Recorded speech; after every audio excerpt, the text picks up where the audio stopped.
Hello, hello, hello. How are we doing, everybody? Welcome to the stream. I'm Wardy, and we are casting some fun games today in the form of the WardiTV Winter Cup Qualifier. Hello, hello, hello. We're gonna get this going in a couple of moments. I'm just figuring out what I want to cast in the first round, basically. I actually think I'm just going to join Gumiho and Karpfen, and then the winner of that plays Rogue, which is likely Gumiho Rogue, which I think is a very fun second round matchup. There's a lot of cool matchups. Top 8 will qualify today, guys. So top 8 will qualify in, and we'll just have a good day, I think. I think it's going to be a fun one. I think we're going to have some good times in general. Properties, reactivate my camera. Yeah.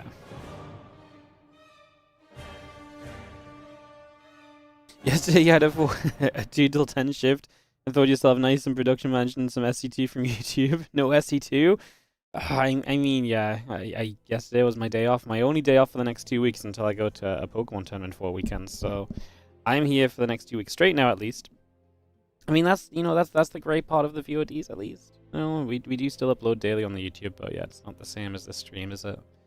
It's not the same as the stream. Hello everyone, how are we doing? Happy Saturday to you all. Hope you're all doing good. And yeah, we're going to kick off in just a handful of moments. Wardy, what are your thoughts on Idra making a full-time comeback? I think they're about as likely as this question ever becoming entertaining every day that you ask it. Your room is legendary. Thank you. I do rather like my room. I think it's very cool. Yeah, I think it's very cool. Big fan personally. It's kind of crazy, but like there's a lot of stuff in this room, and it's pretty special to me because I collected a lot of this over a long period of time and so on. So yeah, no, it's very cool in here. I really want to do a bit of a rejig of the room, but I just need to find like a good period of time to do that in, and I wanted to kind of set up some new stuff on the stream and stuff in general as well. I'm probably going to do like a bit of a studio revamp if I get like a quieter, week or two somewhere, but that's not happening just yet, so. Anyways, we're going to join into Gumiho versus Karpfen for the first round. The winner of this will play Rogue, and so if expectations get met, then very likely a Rogue Gumiho second round match, which will probably be a pretty fun best of 3, and that would be a qualifying match as well. So top 8 qualify, and yeah, top 8 qualify. We do have invite spaces available, guys. As usual, people who have signed up will very likely be prioritized for an invite as well. Obviously, will be based a little bit on racial availability. And for example, real talk, if Rogue doesn't qualify, he's probably going to get an invite because, let's be realistic, Zergs don't exist. So typically that's the way that works. So yeah, there's a little bit to think on there. Let's jump into some first round action for us today, though, as we get ready to rumble. So. We have ourselves in the bottom right-hand side with no health bars on. This is going to be Gumiho to kick us off in the first best of 3. And we get things underway. In the top left-hand side, we're going to have ourselves the red Zerg player. This is Karpfen. I don't know anything about Karpfen. I presume they're an underdog here, a pretty hefty one, but let's see if they can maybe cause some upsets or so as we get this underway. Hey, what's up, Azakai as well? Thank you so much for the fresh Prime sub on 3 months in a row. Appreciate you, or just for 3 months, not in a row necessarily. And yeah, thank you so much for the 3-month resub on the Prime. Appreciate you. We are just getting going, so my brain's getting wearing. Obviously, guys, this is an open cup, so in the next or over the next 10 minutes or so, I do have admin things I need to do. I need to, mark players as AFK or not showing up, or someone's unhappy with something or whatever, etc., etc., etc. So we'll figure that out over the next few minutes. So this first series is going to be pretty chill cast, but after that, things generally start to run themselves, and then we don't have to really do too much else. So yeah, Karpfen, you guys are believing in Karpfen, man. Like, I like it. Karpfen got some love in the chat. Go Karpfen. Karpfen can do it. Karpfen my goat, man. Karpfen has delivered some love for you guys. You guys are believing, huh? All right, Karpfen with the belief in the Twitch chat, or at the very least the support in the Twitch chat. I'd love to see it. Man is generating some love for himself. As we just have this Overlord heading down toward the bottom right-hand side. We got a Bane Nest already coming down. I mean, I like it, right? Let's be realistic. You're a big underdog. Let's not screw around. Let's throw the Bane Nest down. Let's get ready to all in. I like the honesty about his build order to begin with, to be honest, if nothing else. Those few Zerglings do move out down the left side of the map. And yeah, that Bane Nest coming along nicely, about halfway done. Factory commands then to continue to build through as well. So all of that coming up. Those Lings and that Ling speed also coming into play. This Overlord just going to nudge itself onto that high ground. Realistically, I mean, we're waiting for this to kick off. This is going to be no Reaper from Gumiho, so he's going to be playing blind. I mean, things like these Marines being out on the map is all well and good for now, but if he lifts the barracks to go and scout, that's going to be a major issue, because all of a sudden you're not producing, your wall-off's not there, and Gumiho is genuinely opening himself up to a pretty dangerous position. Like, this Overlord is going to see all those Marines. If the Lings get their Ling speed and can catch these Marines, then this is going to be absolutely huge. Gumiho could genuinely be in some trouble. This Overlord's like, I'm going to make a run for it. The Banes are going to go one way. The rest of everything else is going to go the other. And here we go. The Lings are going to show up. Ling speed is going to kick in. And now Gumiho recognizes the issue. The Banes do crash down on the high ground. I don't love that, because you can just instantly re-wall. And now these Zerglings can't necessarily get in. I think the Bane should have waited, because there's nothing that's going to shoot at the Banes for the foreseeable future, right? So if nothing's going to shoot at the Banelings, then I really do feel like you've got an opportunity there. We are going to go double Engineering Bay wall off behind this. Secondary wall around the back, as you can see. But right now, there's not really any production going on, and that's the big issue. These Banes are going to come up. I don't know what we crash into for the best. We're going to go after the Engineering Bays. If they finish, though, there's just no shot that we ever really break through into this, because the repair should be more than good enough. We're going to morph in a couple more Banelings. The factory taking damage. We're getting a Hellion out in the next few moments. Oh, those Engineering Bays are going to finish that wall off. We actually get rid of one, but the other one likely does just survive. There's the Hellion as well, and man, you know what? I actually think if we just... Oh no, we had an opening there as well. We could have maybe gotten in. Oh, this Engineering Bay is not going to go down. Oh my goodness, it's going to come to a close. Man, he had this. If he actually just didn't use the Banelings as quickly as he did, because by, like I say, by using the Banelings, he let Gumiho re-wall before he was ready to run up to the high ground. Like, he actually had this. He actually had this. He just needed to wait with the Banes, because, like I say, there's nothing that the Banes can do here initially. I mean, maybe Gumiho re-walls behind anyway, but the way he did re-wall, he just repositioned what was already here. At least if you have to re-wall behind stuff that's already up, it's a lot more expensive, because you've got to cover more area, right? And that leaves kind of some more open spaces and some more opportunities, as Karpfen actually gave this a very good go. A very, very good go. Just going to be seeing the Lings continue to play cleanup. And just going to be seeing a few more Banes morphing in, getting those ready. Just going to be seeing the Ling Bane continue to gather together for a few more seconds as we are setting up to send this for one more attempt, but I don't think this is going to be too hopeful right now for our Zerg. I'll just leave us zoomed out here for a second while I deal with an admin thing, guys. But yeah, I think this one is unfortunately coming to a close.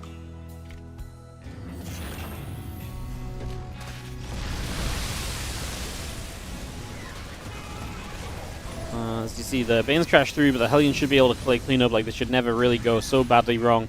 But this is actually a disaster, and hence, we're pretty much at the point of just seeing GG. And Karpfen has to tap on out of here. He nearly did it! He nearly actually had it. Gumiho sweating in the early stages after that. My goodness, that was genuinely very gnarly. It all going wrong. That's so funny. Alright, game number 2 coming up in a couple moments as Gumiho does get the win in the end. But like I say, may want to actually just play a bit more normally and scout and stuff this time around. Would be a little bit more, would make a little bit more sense overall. So, yeah.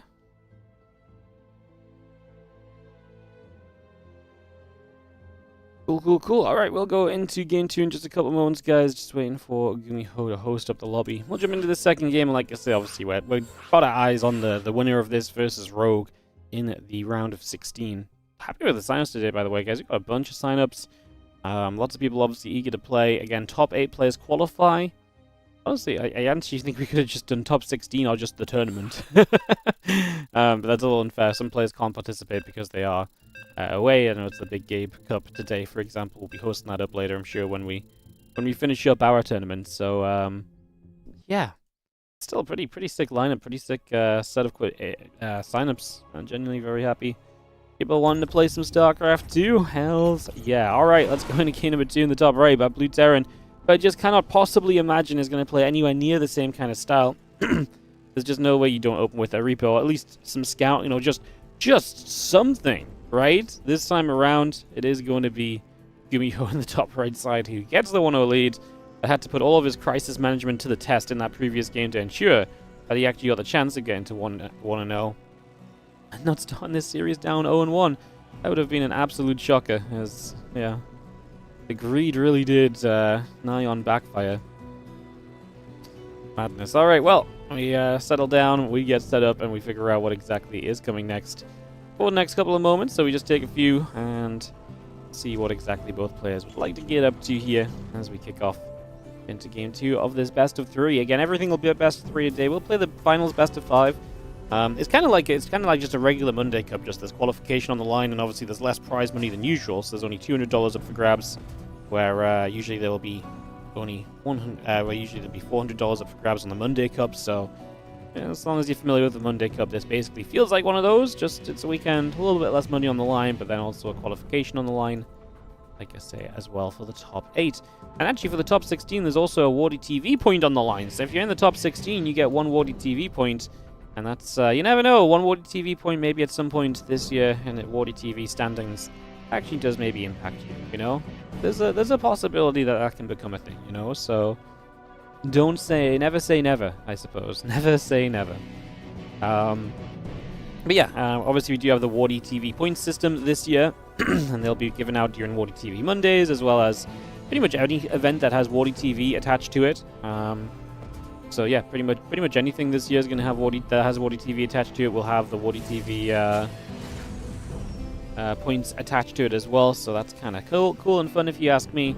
And it means that we can obviously develop this system and see who performs well over the year. And by the time we get to the 2026 championship, those points will mean a lot in terms of where players can be seeded into our championship bracket, and where they can play and how they can qualify, and so on and so forth. So it's going to make things a whole lot easier to figure out there. Where last year we did obviously a bunch of qualifiers. This year the point system will have a lot more to say about things. Reaper showing up. It's going to be Multi-Rax Reaper here from Gumiho. It's going to put him to be a very safe Terran player no matter what, pretty much. So after that last game, I can understand it. I kind of wonder what Karpfen does. Obviously, he wanted to be aggressive. He obviously felt like his best shot was to kind of go for that quick all game last game. Does he want to try and do something similar here, or does he have a different kind of plan? That's what we're going to figure out over these next few moments. What is the plan going to look like? Obviously, it might be thrown off by the fact that we've got Reapers, and they're going to be very annoying and frustrating to deal with as well. So they're also going to be kind of a factor we've got to think on. Just a little bit here.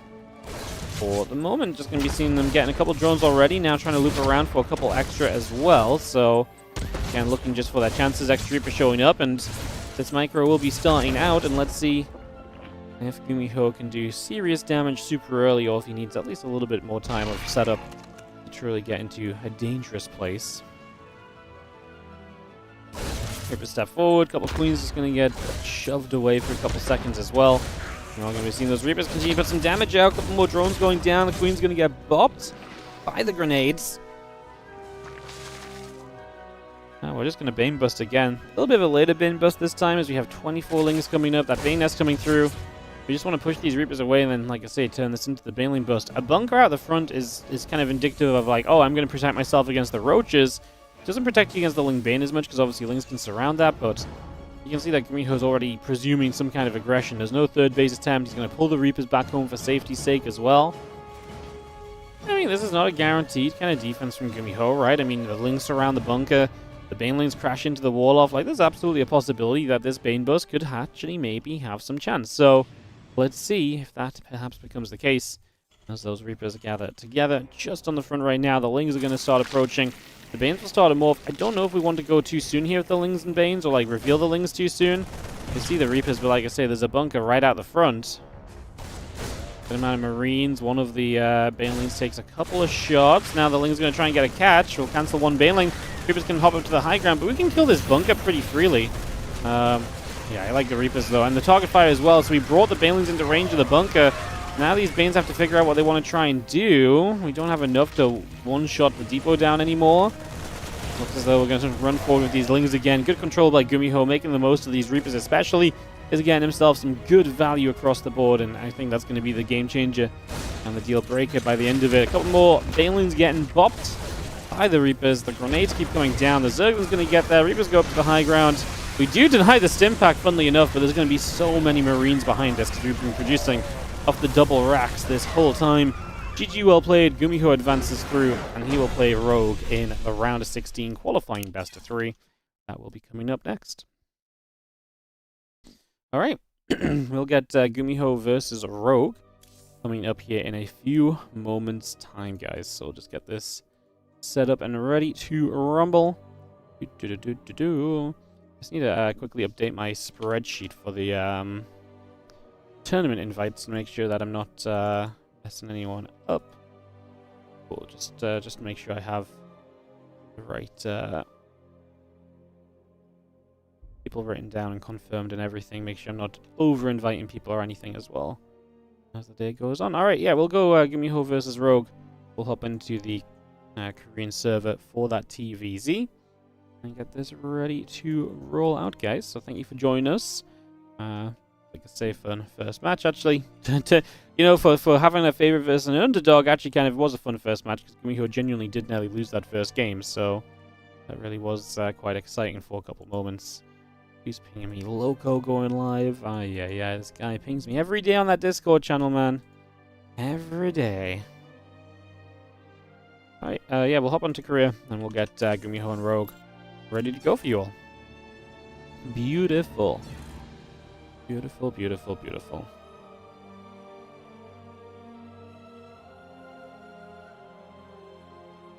How's everyone doing?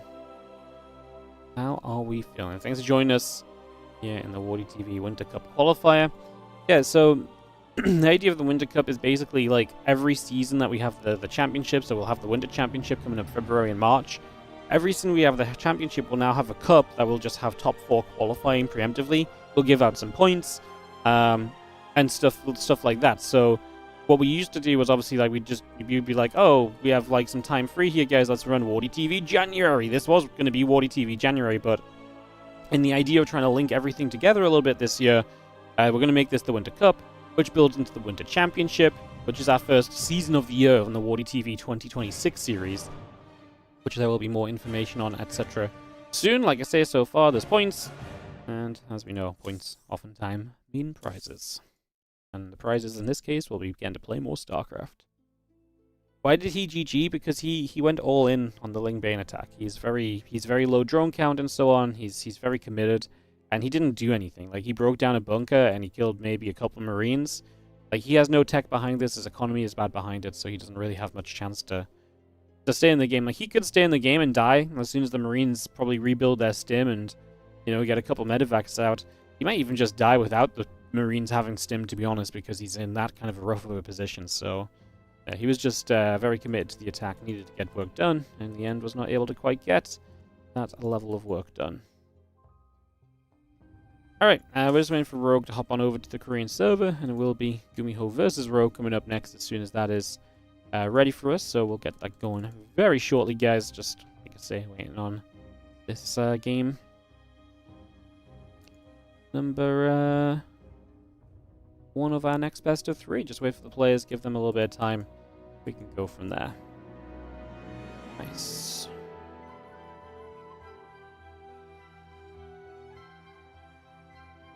Second demo was a little less thrilling. I mean, we can't really complain about the first match of the day.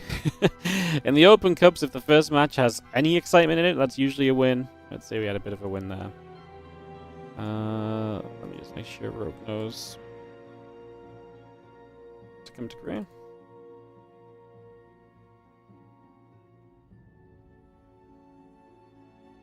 Cool. Yep, just make sure he knows. Double check no one's complaining to me on the admin account. They're not. Beautiful.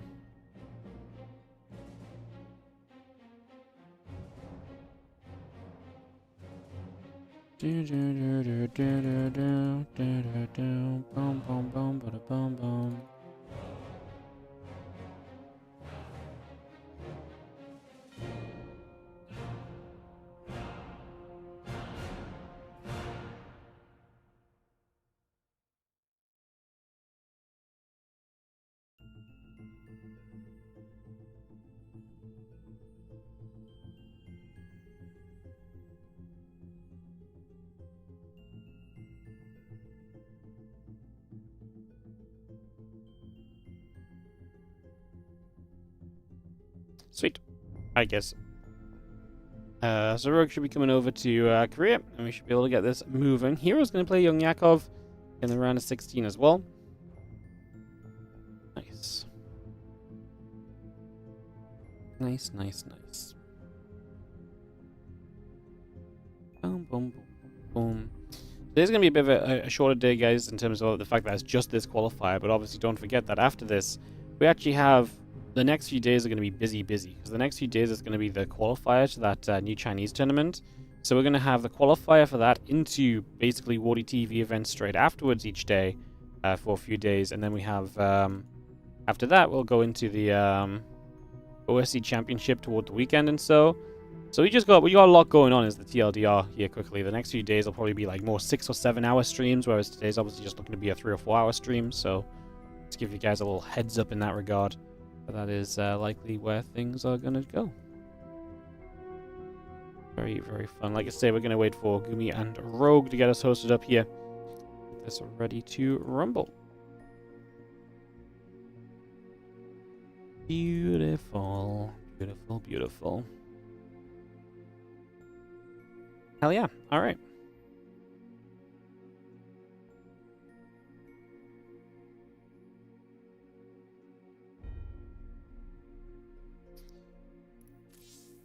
Shin, Kieran Ladder. Shin, buddy, why not play the qualifier? I wonder if you can't play the main event. That'd be sad. Alright, we just, like I say, waiting for Gumiho and for Rogue to get us underway here.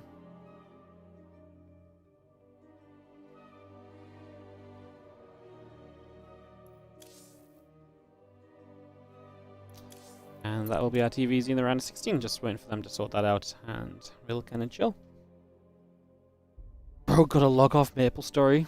Is Rogue a Maple Story addict? Is that what's going on? Unbelievable. Yeah, Brackett's looking pretty cool, man. herO and Yakov in a best 3 to qualify. It'll be Beyond versus Mana, very likely. Classic versus Rex or Art. Nightmare versus Percival or Perceive. Cure versus Shameless.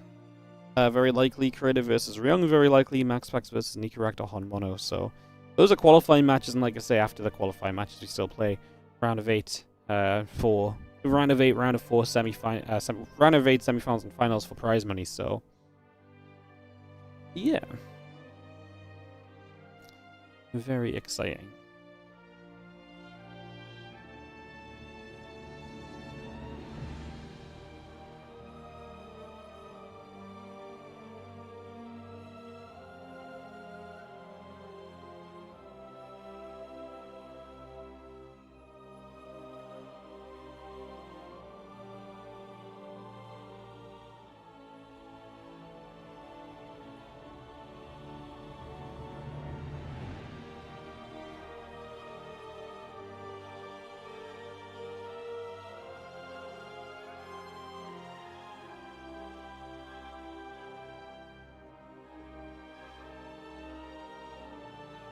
Cool. Alright, like I say, just waiting for the players. I also just realized a flaw in my logic. So today, top 16 players get 1 WardiTV point as well. But then beyond top 16, like the top 8, don't get a WardiTV point, because the idea was they'd be in the WardiTV Winter Cup. But now I realize that obviously if someone makes top 16, gets a point, then gets invited, they could get more Wardy points. So I just realized that flaw, unless we just made... So we're just going to give everyone that makes top 16 today a WardiTV point, basically. So, yes, that just solves the issue nice and quickly. When is the main event? The first day is tomorrow. Yep, first day is tomorrow. Tomorrow we have Group A. As long as I can get the players together, I'm not convinced I can. That's actually something I don't know about just yet, but I will be trying to get the players together for Group A tomorrow. So yeah, we'll be trying to do that, but no promises just yet. We'll see what we can do, basically. It's going to be the long and the short of it. So yeah, that's kind of where things are going to be. That's kind of how things are going to be going. That's how we're going to settle down, kick this off, and all the rest of it. So. We'll get this ready to rumble in just a couple moments, guys, and we'll be off into Rogue and Gumiho. So yeah, slight adjustment.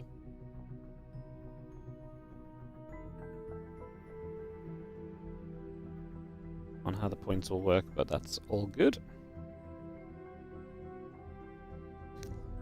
Sweet. Alright, Rogue is actually online now, so I presume the Vetoes will be making some progress compared to us just being kind of stuck waiting. So we'll get that rolling here, get that ready to go, kick this off, and get this started in just a couple moments. Do do do do do do do do do do do.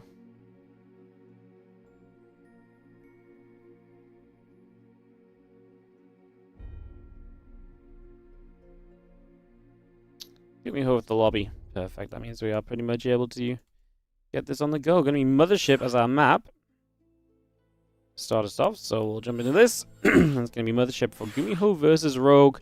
Best of 3, game 1 coming through here in just a couple of moments. Thank you for the patience, guys. I was just waiting for players to hop around and all that kind of stuff. It does look like everyone is moving along nicely now. Rex defeated Art, so he'll play Classic.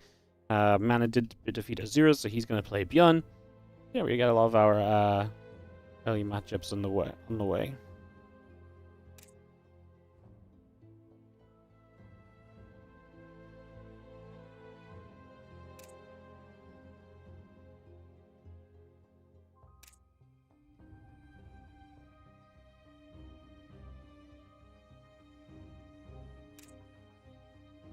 All right.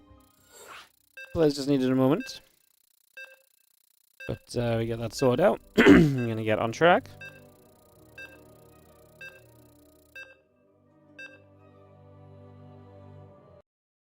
And we can get into Mothership. So let's kick this off. Let's get this going. And let's kick off into some TVZ. Actually, I have no idea what to expect here. I mean, Gumiho's kind of been not as impressive to me lately as I feel like Gumiho typically was. Or has been kind of before, so I kind of think I favor Rogue here, but the reality is that both players who have had their inconsistencies in recent history, and as such, don't really... If I had to put money on one of these guys, I just would say, no, I don't want to, you know? Like don't make me. Because I feel like they both have that kind of inconsistency to their play, but I think it's fair to say Rogue has probably hit some higher highs in recent history than Gumiho has, so maybe Rogue is the favorite, but... yeah, I wouldn't say kind of like go into this expecting a certain outcome. I really think this one can kind of twist and turn a couple of different directions very likely. So we'll see what happens as one drone pulls across. Going to throw the extractor down into the main base. And drone over here going to pop up a spawning pool as well. It's just going to get that started. And hatch gas and pool in general starts up right now as we get this rolling. Command center coming through on the side of Gumiho, so we get that on the way. And yeah, gas in the pool without a hatchery is obviously a very aggressive way to play this as Rogue. So he's going to get that gas pool early. He'll have access to Ling speed. Genuinely kind of curious what the plan is. Because what, we're going to have access to Ling speed, and then where do we go from there, I suppose? Yeah, I mean, we'll see what we can do with that. I mean, maybe, I was thinking this, maybe potentially some trickery with the fact that it's a 3-player map. So maybe you can kind of, you know, do something there if your opponent doesn't scout you right away or so. I just don't really know. Interesting kind of stuff from Rogue. We'll see what he does with it. I mean, he might just be straight up and simply wants to put some pressure on super early. And then we don't really need to kind of, you know, deep dive this any further. We can just already see where things are going and how things are panning out. So, and maybe that's already kind of just the direction we start to look in here. As we have, yeah, that Ling speed, that hatchery coming through, the command center and the barracks coming by, the SCV in production as well. Just going to have this Overlord off to this side, just making its way over to the left. For a couple moments as well, factory starts up, Marine starts on the barracks, Overlord still moving through too, so again bringing that over. Just to check the bottom left, right hand side, and now you know exactly where your opponent will be. You'll know he is 100% in the upper left, so knowledge of the opponent's location gained by Rogue as we continue to settle into the first few moments. It is CC first from Gumiho, so a little bit of greed from our Terran player to start us off, but not something that can typically get punished too heavily, so wouldn't say that is going to be too much of a problem.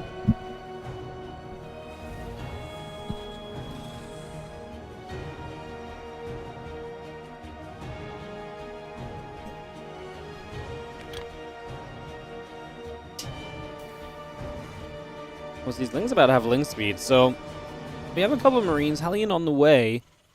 These Lings already have Ling speed. Okay, good raise there, but obviously going to have to pull the SCVs because of these Lings, and now the Marines kind of get surrounded. Hellion pops out. This is an okayish defense. Going to lose a few SCVs, obviously, but we lose the 2 Marines. 5 SCVs. Pretty effective for Rogue. Obviously, he did delay his initial hatchery for this as well, though, so this does not exactly come completely freely. That said, I still think 5 SCVs is plenty of damage to come out of this and be feeling pretty good about how things just went. So, yeah, I think we're pretty alright with that to kick things off. What's up, Rolling Boy? Thank you so much for the 18-month resub on the Prime. Appreciate you. Thank you very much indeed. It's going to see the Queen. A few Zerglings continue to gather together for a couple moments there as well, so just keep that all coming into play right now. Yeah, Medevac Marine Hellion in production. A couple Queens still continue to gather up and head on through. A couple Overlords in production as well. Just cast settled here. Those Hellions will gather together also for the next few moments. Look for a chance to keep the pressure up. Look for a chance to keep things happening in your favor as Gumiho. Obviously, the map control they provide is one major boon. Is Rogue is going to start up that Evo chamber. Carapace maybe, just get into Carapace early and start playing into some strong upgrades. Carapace is not typically what you go into when your opponent's going Hellions. Usually Carapace is more of like a, oh, I see you going Marines kind of thing. Let me do something about that. But we'll see what that Evo chamber is for. The single Evo chamber is what makes me think of Carapace more than, like, you know, a single like attack upgrade doesn't usually happen. Usually if you go attack upgrades, you go in double upgrades. Gumiho going into Banshee and Cloaks behind this as well, so we're all going to see Gumiho continue to extend his potential pressure on this map, and harassment potential does not exactly succeed too much with the Hellions overall by the end of the day. And Rogue gets that clean up and starts to move out into the map a little bit himself, so he's just going to move, stepping over here for moments. Link's heading over, Hellions are going to be right nearby. You be careful with these Hellions. You actually do just let them get surrounded, and one goes down pretty much immediately there, so not ideal. And now the couple Lings can continue to pressure through. And yeah, not fun to be losing Hellions. We're going to be playing mech, so the good news for Gumiho is that the Hellions are more replaceable. But we need to get this under control right now. We keep losing Hellions, and as we keep losing Hellions, the door opens to dealing some damage. On the other side of the map, a handful of Marines are not going to be making the difference against these few Queens, so that's not going to go well enough. And I think fair to say that everything right now is going a little bit tits up on the side of Gumiho. That's a lot of work and damage taken early, nowhere near the position he wanted to be in coming into this and coming out of this. This really has just become, like I say, an absolute disaster in the early stages. 8 STVs dead. Oh, this is honestly genuinely a horrible place to be right now. I'm not sure where you really go from here. As Gumiho, I mean, I guess you're just playing the macro game. It is only a 5 worker deficit, 8 worker deficit now. It's actually not too bad. He is playing mech, so there's that potential for, like, maybe, I mean, honestly, maybe the Banshees continue to do well harassment-wise, right? I mean, Rogue did give up a lot of Lings, but they were very effective. 40 Lings, and we've killed a load of Hellions, Marines, and a Medevac, a bunch of the SCVs as well. Yeah, like I say, we'll see what the harassment can do from here from Gumiho. Like I say, his worker count is actually not terrible compared to Rogue's. Maybe I expected Rogue to be a bit more explosive on the work account following this up, and yeah, maybe the starting point of Rogue kind of did slow him down a little bit more than I gave credit for as well. So yeah, maybe there is some hope for Gumiho in a game which definitely hasn't been. It definitely doesn't feel like a good game for you as Gumiho, right? Like, if you're in this game, it feels like everything that's happened so far has been against you. Like, it feels like you've not had a win. These Hellions are not exactly going to change that storyline in your mind either just yet, as the Lings come all the way through. The Hellions go down. That's also not going to be ideal. Spire, Baneling Nest continue to come through. Spore Crawl coming up. Hyperflight Rotor is about to finish on the starport over there. It's just going to get that Hyperflight Rotors completing next couple of moments also. And more Zerglings still heading their way into the center of the map and figuring out where they want to be next.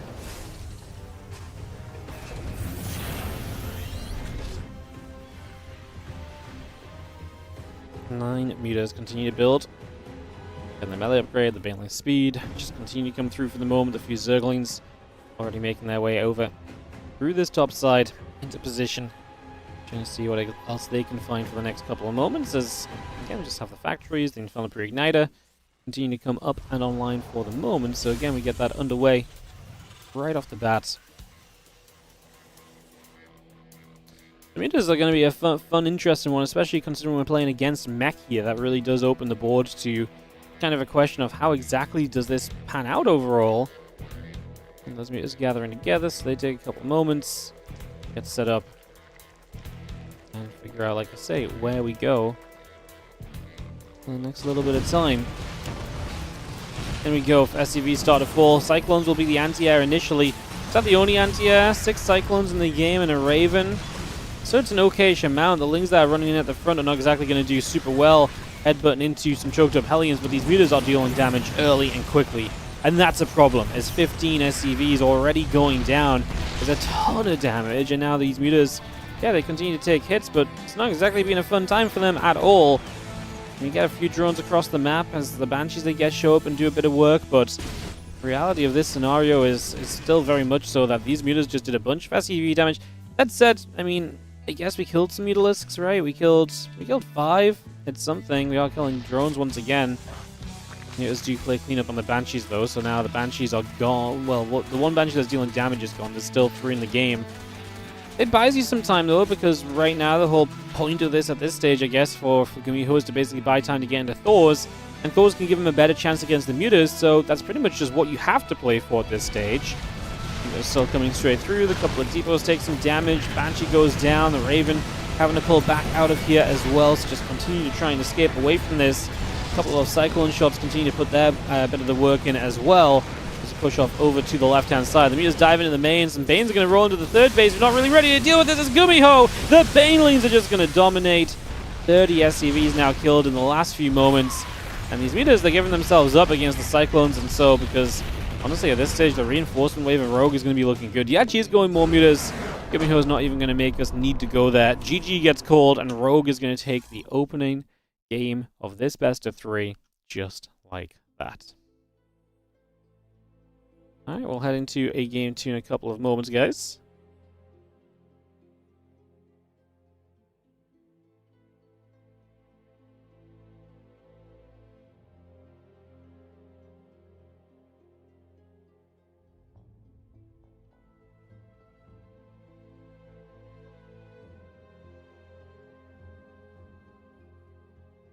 Cool, we'll head into this game 2 then in a couple of moments. Perfect, I was just confirmed with Wikipedia a moment to get some of the stuff sorted out here and there. Beautiful. Beautiful. When do I announce the Winter Cup lineup? I can tell you everyone that's part of the Winter Cup so far. There you go. That's the full list. So, yeah. Very excited to see all of those guys play. Going to be a lot of fun, and see if they bring us some good games over the next few days. Oh, sorry, I tell a lie. herO is going to be part of the Winter Cup, because he has made it to the round of 8 with a very quick 2-0 over Yakov, so yeah, herO is our one confirmed player so far, plain and simple. herO is our confirmed player. I don't got anything else for you guys, sadly. Like I say, I'm basically going to be doing all the invites and stuff after today's stream, because I was just letting the qualifier play out first. I did contact a couple of people who are at the Big Gabe Cup who will not be able to play the qualifier, for example, but yeah. Am I going to be announced that Wardy is casting the WardiTV Winter Cup? Oh no, even better. I'm actually not going to cast it. I'm just going to let someone else cast it. That's when you've made it, when your own tournament doesn't even need to be casted by you, you know? Like, did you guys ever see ESL being casted by a guy called ESL? No, so I think this is the natural next step to improve the quality of our tournaments. Do I have the schedule for the OSC thing anywhere? Outside of when the streams are, no, I don't know who's playing next, but the 15th, 16th, and 18th, and then 20th, 21st, 22nd are OSC days. I don't know who plays which matches on which of those days. That gets decided close to the time, and that gets decided by OSC, not by me, so.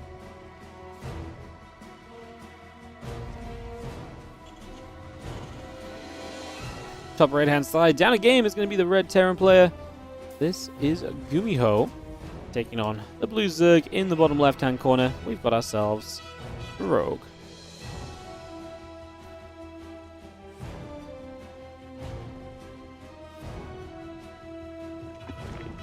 Game 2 of our series, all extract cancelling. happening to begin with.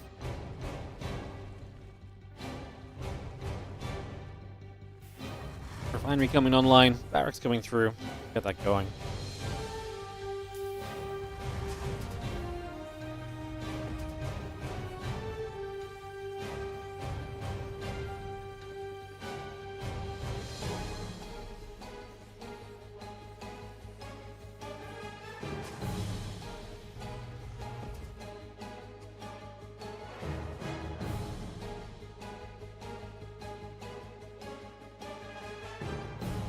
Sorry guys, give me 1 second.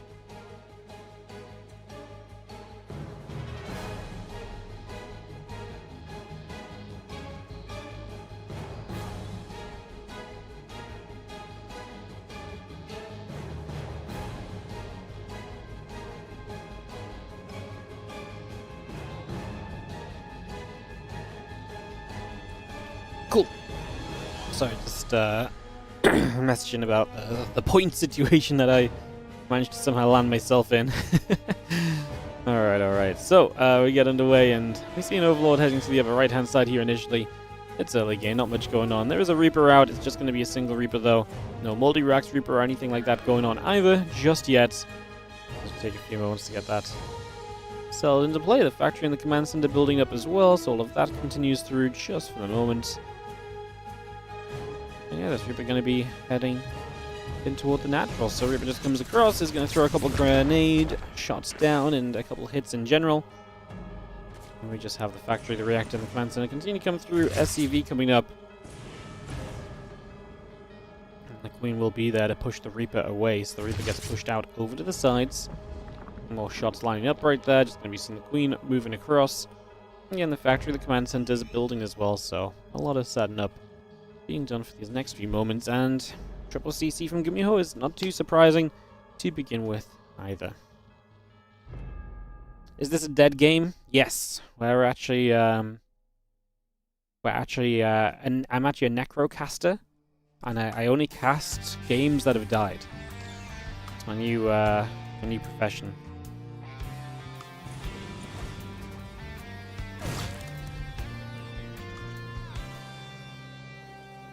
Being buried as we speak, yeah. Every moment that passes by StarCraft 2 is less alive.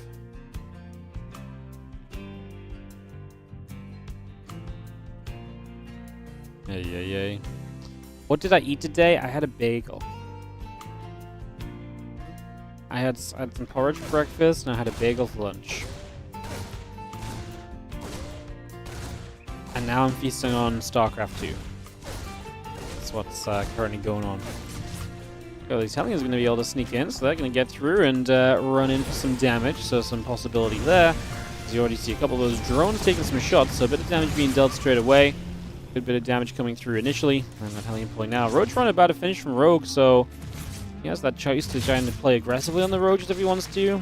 He doesn't have that much gas though, so more so just a Roach-based defense because he is opening with no link speed here. So yeah, just going to get some Roaches out defensively and just going to play this game like that for the next few moments. Seems to be the plan around. And banishing a couple of Hellions. Need to come about there for a couple seconds, so getting all of that out. Those gases on the way as well. Spore Crawl and the Evo Chambers coming up from Rogue. But it does, it just naturally builds you into a better place if you're playing against the against the mech here. Just having the Roaches immediately just helps you out a lot, so quite nice as the Viking comes through and gets the Overlord.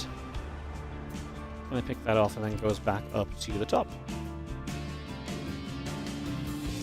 Hellions, the Reaper, all gathering. Just gonna see this Overlord already taking a few shots of damage. Viking gonna get through this, and the Overlord will fall.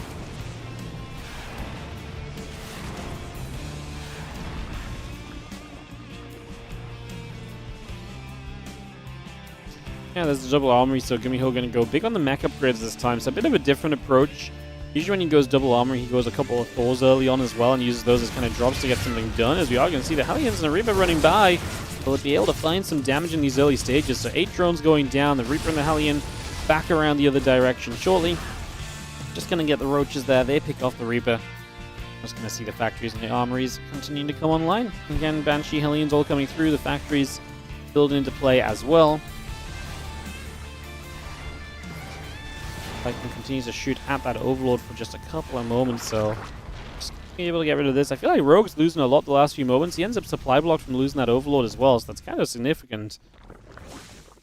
A melee upgrade and a missile upgrade from Rogue on the Evo Chamber, so he doesn't just go for the 1-1, he goes melee. Well, it's obviously 1-1, but obviously usually you say 1-1, you mean, you know, a carapace upgrade and an attack upgrade. So he's going to get 2 attacking upgrades, melee and missiles.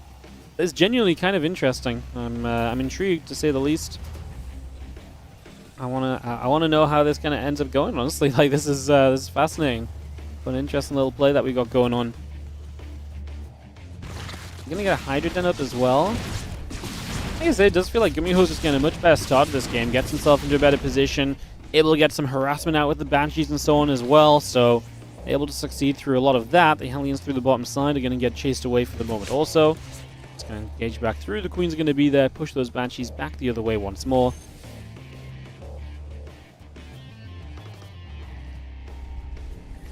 So they get pushed back out into the center. Again, the rest of these Hellions will join up together. They will gather here. Again, Hyperflight Rotors coming through, which is currently. And the Hellions will pick their way through a couple of these Crypt Tumors. So a couple of Crypt Tumors going down. A little bit more damage being found. Again, get those factories built and get that engineering bay on the way up as well. So a lot of that coming through.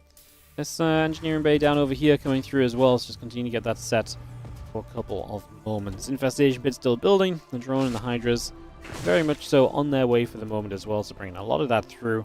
And this Roach is going to run straight onto these Hellions over here. First Hellion goes down with immediate effect. So that's going to be a real nice quick pickoff. We take that out straight away. And now we have the couple of Thors, the Banshee, the Hellion, the upgrades all coming through too. It's just a lot of this continue to come on by for the moment. CC just going to relocate over, just going to pop itself down onto the forward location here as well. Just going to put that straight into position and start us off. Get that forward place positioning set up. There's a couple of the SCVs transfer over to the Hydras are going to show up. They're going to try and just push this position already. Because we've got a couple of tanks that are preemptively sieged. The Banshees will try and do some damage despite the, these being anti-air units. They actually do okay. We get rid of enough Hydras. You're going to leave the Ravagers and the Roaches open to attack from the Banshees, but I would genuinely be surprised if the Banshees survive that long. There's the Vials coming down as well, but this kind of working. Honestly, like the Banshees genuinely are surviving a long time. We still have 2 of them alive. The Thor's coming down this ramp as well. Looking to make this a defense from Gumiho. I think this is a defense from Gumiho. I think that is a hold. He will make sure that this does not go wrong just yet. Just going to see another refinery coming down. The mules coming through too. Again, +2 vehicle plating, +2 vehicle weapons. Just going to get good upgrades on the way because we've got double armory, so we get good upgrades going early. That's definitely going to be a big helping hand as well, right? As a couple of tanks gather up. The Thor is going to be right there. Do you see the Hellions going to skirt their way down the right-hand side for a couple of moments? Just going to move over there with that as well.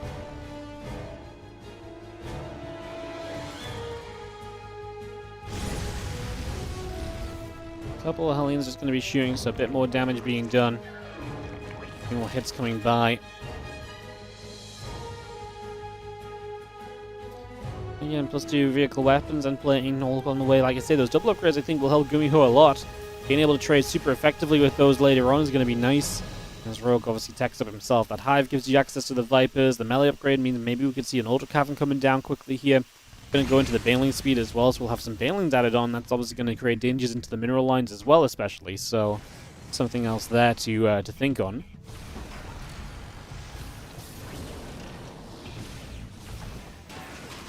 Army gathers up. Just going to have the Roach Ravager pushing onto this set of rocks. So just dealing some damage here. Rocks already taking some hits. Banshees will continue to play through. The Roach is taking damage. Again, the tanks and the Thor back around on that right-hand side to see what else is going on. As the Thor's set up, the Overlord takes damage straight away. It goes down. Everything moving back around into the center once again. So just repositioning themselves for a few moments.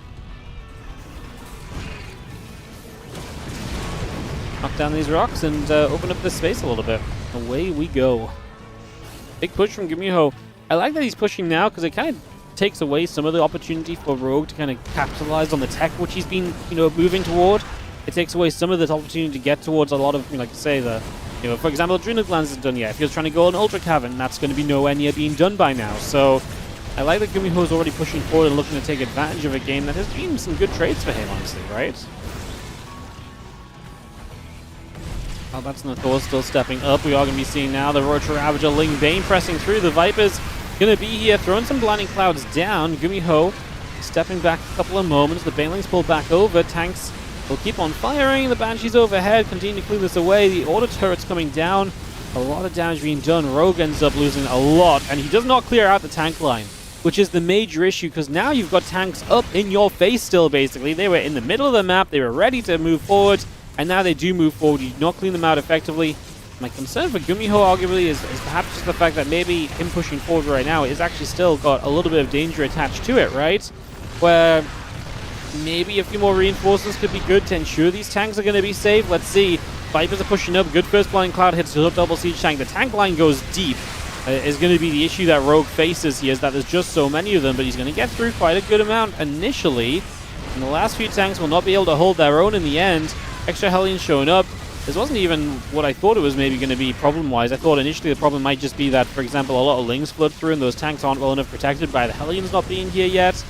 But the reality of the situation is actually just the fact that, yeah, the Roaches were able to kind of come through, clean up the tanks. That said, now we've got Thors approaching forward as well. And the main thing is that Rogue is being kept on a Roach Ravager Ling army. So his army continues to be very mid in terms of tech and in terms of like state of the game. So his army's not great right now, and that's an issue because the more he has to rebuild into this army to just survive, the less chance there's ever going to be that he gets teched away from this army into something different. The additional siege tanks coming up, the 3-3 upgrades continue by, the melee upgrade and missiles from Rogue continue. Still no carapace upgrades in this game, just melee and missiles, and getting those as powerful as he can make them. Well, that's tanks, Thors, Vikings, all the good stuff. Moving down this ramp and into the center, the Vikings going to settle here. A couple of tanks will begin to siege. Additional Ling Bane still coming through as well, so we see a lot more of that still coming online. Yeah, all those Zerglings going to go running around on the right side as well, so they're going to move across. Look for the run by, but we do raise the depot as Gumiho, so he doesn't let that become too much of a factor straight away. Just going to see those Lings still battling for the surrounds. More shots, the Ling's still looking to get through here. Trying to break on in. I mean, we lose a few SCVs. I still think it's impressive Gumiho is still set up in this position on the map, right? Holding this position over here is just so critical. It can do so much for you as this game continues to advance and develop. That part definitely becomes a big factor, I think, as this continues by. Again, the 3-3 upgrades continue through, so they will continue into play right now. Just going to be having the Banshee on the left side will force a cancel. Rogue's still just trying to keep those bases up. I mean, don't get me wrong, Rogue's not out of this. One good fight against the mech army can absolutely do wonders for you. I just do think over time his army's not as good, but that's a great fight. A lot of these tanks were not sieged preemptively. You do try and back away as Gumiho is going to try and siege those tanks much further back, but like I say, that's 5 tanks that could have been a big deal breaker, honestly. As I said, once the tanks do get sieged, a lot of damage comes out, and there's not the answer to these Banshees that there once was. So even the Banshees just overhead here, dealing more damage. Target firing the Ravagers, they try to retreat, so you make this an even more expensive trade for Rogue. As the Zerg in this game, a bunch more Ravagers will move through. Just going to be seeing the Queens. We'll sit there taking some more shots. We do see one Banshee going down, second Queen going down. There's a few Hellions running to the bottom as they just look to be annoying as well. I mean, I like that we're building Hydras here as Rogue, something a little bit more techier and something that can help against the Banshees more, but is that going to be enough by the end of the day? Honestly, probably not. Probably not.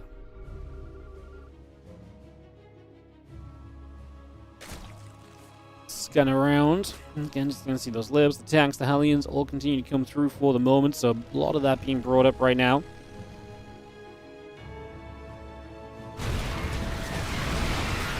Well, Vikings shooting through, Overseer going down, the Hydras just going to get jumped on as well. These tanks continue to siege. Viper will go down, the Hydra Ravager Roach still trying to push up as well. Continue to try and attack straight into this and just play as much cleanup as we possibly can do at the moment, as we actually are going to wipe this army out. So Gumiho gets reset. There's going to be one of the scarier moments when you lose an army. What happens? Like, can herO continue to run through and do some serious damage? It's going to be one of the big questions we get now, as he does run forward. A couple of the Thors going down. Extra tanks trying to siege. Liberator sieging up as well. It's going to be a nice addition, but obviously we'll see how successful it can be overall. The tank's still trying to fire away. The Thor's still trying to put some work in. Trying to get more work done here in general. As you have tank Viking Hellion still producing through. It's not like Rogue is exactly maxed out coming out of this either. He's just sitting at the 143 to the 124. Again, the extra tanks building through, a couple of medevacs building up, new orbitals are producing as well. The Roach Ravager Hydra here will get rid of a couple more of these Hellions as well. Let's just knock those down. Rogue has been good at kind of just maintaining the bases he's got at least, and now he may get a chance to kind of really make use of some extra bases as well, due to the fact that he just had a big shutdown on that opposing army. For once, this position is not held by the Terran in the middle of the map, a position that was very difficult to break through up until now. So yeah, that becomes definitely an issue. As these few Roaches get on top of the siege tank, that will go down finally.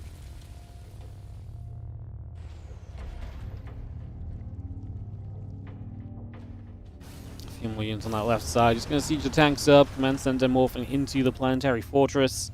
On the right side, the Roach Hydra moves about. A couple extra Ravagers moving up as well, so we take a couple seconds. A Swarm Host on the way from Rogue, wow. You know, Rogue played a Swarm Host switch late against Mech a long time ago against Spirit in a series in a WardiTV tournament. It was kind of the first time we'd ever really seen that kind of a style, and it was very cool, because it was, you know, usually Swarm Hosts are like, hey, I'm going to build Swarm Hosts earlier, because the longer they're out in the game, the better it's going to be for me, because the more Locust waves I can get out of each Swarm Host that I build, and hence the value can kind of, you know, mass up over time. The Swarm Hosts later, like I say, for that exact reason, a little bit of a rough scenario where it's like, oh, you know, that's a big investment into something which is not necessarily going to be amazing at this point, and doesn't always get a lot done, but if you can pin your opponent down on base and use those Swarm Hosts to keep him busy, there is still value in having it. It's just not as obvious a kind of a amount of value as what we might typically see. Let's see if, like I say, Rogue can maybe make some magic of this here. Has a couple of Hellions morph into Hellbats. Tanks will gather. The Magfield Accelerator, rest of this tank Hellion production continuing through, so a lot of that's still coming up right now as well. Pushing over to this left-hand side, and just going to see a couple of Ravagers taking some hits right off the bat. And it continues through the center, so still pushing forward, still pushing in. Taking a couple moments here to continue setting up. Just going to be seeing the Hellbats, the tanks, the Thor continue to be set here as well. I'm just going to be seeing a couple of Corrosive Vials coming down. The Ravager Hydra continues to put a few more shots in as well currently. The Ravager's still taking some hits. The Vikings going in after the Overlord as well. Just finding a little bit more value out of all this. Where does it come to a close? Spire on the way up from Rogue. I like that as a little bit of a switch for him at this point. We're 19 minutes in this game almost. And just now looking to do something with that in these latter moments.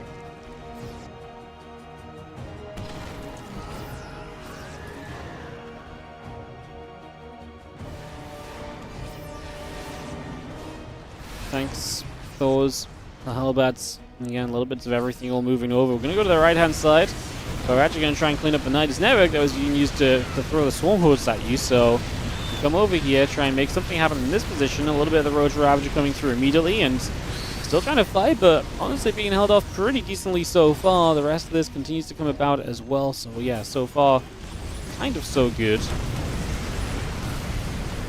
Just going to see this hatchery in the front will go down. We lose a bunch of SCVs as Gumiho, but I think in the grand scheme of things, I'm not sure he's honestly overly bothered by that.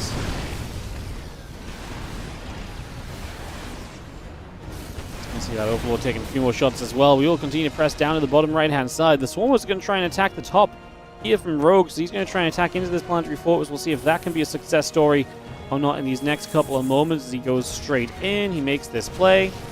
I mean, the Planetary will indeed go down. At the same time, you're still having to fight for your life over here, though, as Rogue, and he's fighting to try and stay alive as this mech army advances into his base. So this bottom right base continues to be in some pressure. Looking to take some damage, getting a few more tanks, and the Hellions continue to come about as well.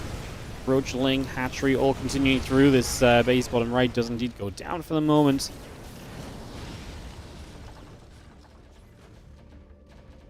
Army of Gumiho pulling away. Just going to be seeing again Mauling, Roach Ravager still building up. The extra drones coming about also currently. 3 Hellions, 3 siege tanks reducing through for now. Gumiho's army. I mean, what's funny is that neither player really has a bank. Resources lost 38.5 to 45.5. Both have been busy trading pretty much throughout this, so we're at that kind of point now where, like I say, there's not much of a bank in play or anything along those lines. And that's got to be kind of a factor here in these deeper stages. Just going to see the tanks ready to fight through a few of those Ravages, a bit more damage being done. I mean, at this point, Gumiho's not even sieging up in all these fights, but he's got to be super careful. Corrosive Vials are one very efficient way for the Zerg to trade at this stage. So you can't run into too many of those. Bling's denying Orbital over here. 2 tanks dropping are going to deny a hatchery over here. That is surprisingly effective, and yeah, the 2-tank drop is going to succeed. I mean, it's just so wild because Rogue's ended up backing himself onto a very low-tier tech army that maybe can win some of these fights, but I just don't really see it right now. Extra Cyclones and Hellions all building through. The Ravagers and the Swarm Horse are going to step forward themselves. Look to try and push up. I mean, we don't really want to siege here because you don't really want to be stuck fighting against all these Locusts, right? So, staying unsieged and again, just backing away manually at the moment. Try and just fight the Ravagers. If we ever end up having the Locust be in the front, we're going to probably just want to try and pull back away, but in the end, I think it's fair to say that this was actually pretty decent for Gumiho. The difference is going to be that the rebuild comes through immediately right now on the side of herO. So he gets remaxed extremely quickly in the grand scheme of things looking at this. So that might be a little bit more expensive in the end. Just going to see a couple more of those Corrosive Vials still continue now just for the moment. Continue to get that on the go right here and pushing through for whatever we can find. Still pushing up. Gumiho. Army supply is still competitive. Can he stay alive long enough? Another wave of Locust. The thing is without the Locust, the army of the Zerg player is kind of terrible. So we need these Locusts to do a lot of work. And they're actually going to be able to trade for a lot of these units here. Gumiho's going to be in some trouble. Like I say, this is the weird part, because now you get to push forward and these Locusts are going to be gone. The rest of this army from the Terran looks unstoppable for a few moments, but then that's only going to last as long until the Swarm Hosts come back off cooldown, and then eventually do the Swarm Hosts just create the efficiency to win this game and hence win this series? They might just be about to do enough. 6k resource loss difference now, so yeah, the Locusts are putting in some work, trying to mule it up, just trying to fight for whatever bases are available anywhere on the map at the moment here is Gumiho. Even if it's just a few mules, it's going to be minerals that add up that you would not have otherwise, so we take anything we can get at this point. Those few roads trying to counterattack will go down. These few units here will kill this hatchery in the retreating process of this game, so just going to pull away from that one.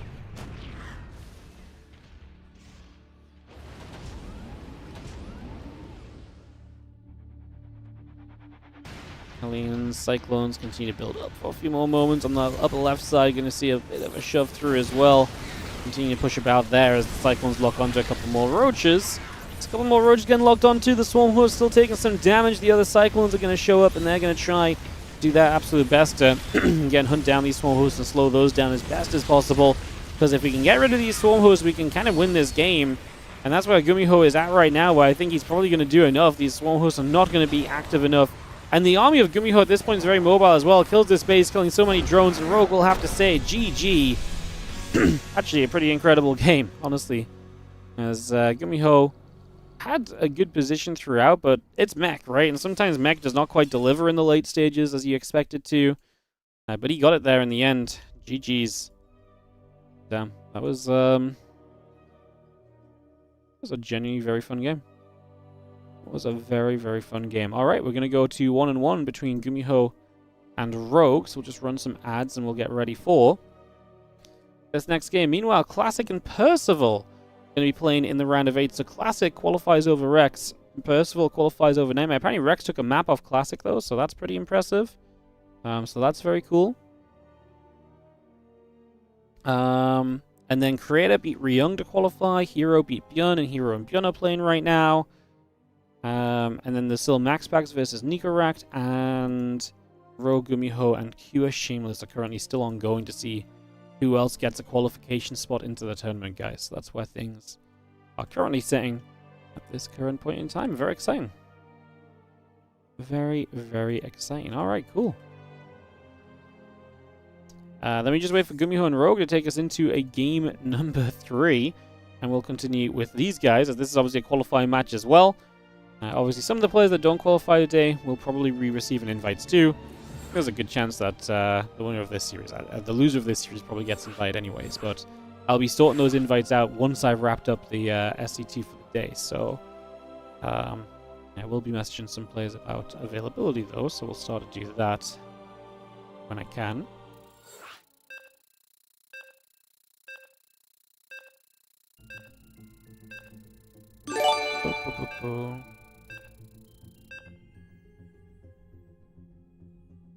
Sweet. What's up, Fnatic SCT? Thank you so much for the 63-month resub on the Prime. Appreciate you. Thank you, thank you, thank you.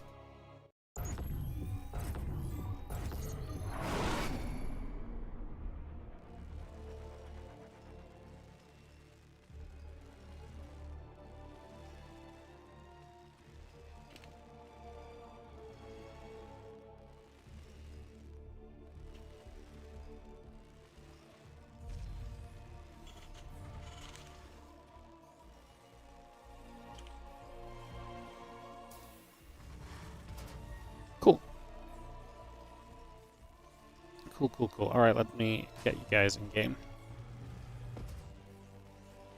Alright, so game 3 here. Qualifying game between the Red Terran in the top left-hand side. This is going to be Gumiho. And the Blue Zerg in the bottom right. We've got Rogue. Let's kick this one off, running. Get this rolling out and see what is going to go down.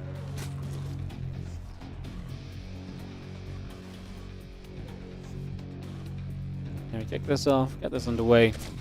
We'll peek to see how things are going to go. There's a couple drones and a hatchery coming by as well, so all of that coming up just for the moment. And yeah, hatch gas, waiting for the extras coming through as well here, so far so good. Take a couple more. Oh, who else is in here? Rex is in here with us as well, how lovely. Alright, well, just have the Overlord of Rogue moving out onto the map for a couple of moments. I'm being impressed by Rex lately. I keep seeing him take maps off some of the top guys. Cool to see him looking good again. Thank you again to Fnatic SCT as well. 63 months resub on the Prime is awesome. Thank you, thank you.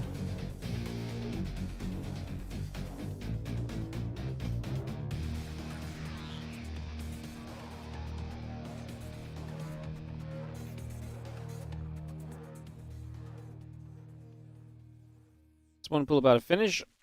Drone, Lings, Queens continue to come by as well, so we just got a lot of that coming through for the moment. Again, commands in the factory coming up, Marine on the way. Gonna see this Marine already firing, the Overlord taking some damage for a couple of moments as well. Again, Ling Speed and the Queens all building through.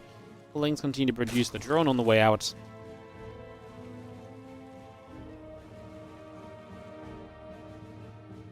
A couple of Marines is going to be gathering up here as well, so we just take a couple of moments. And Queens and the Ling Speed will continue to come about and see where we go.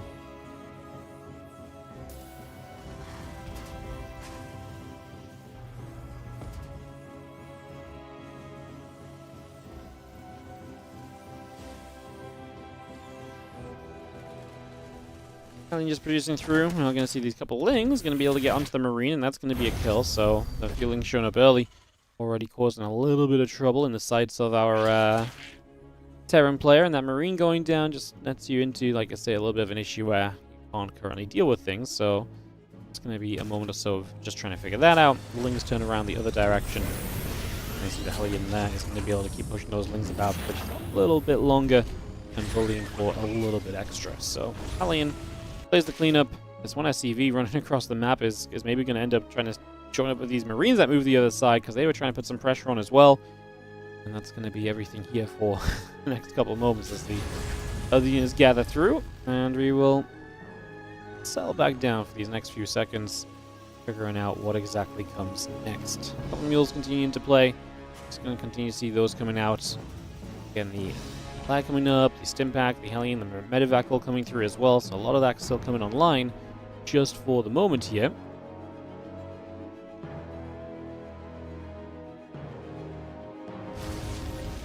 It's just finishing up a Ling on the other side of the map, and that will be pretty much that for the moment for now. Like I say, playing cleanup and seeing what comes next. A couple of depots will come down, the Medevac loads a few Marines. Gonna follow those straight across the map here for the next couple of moments as well. And see they can do anything particularly exciting.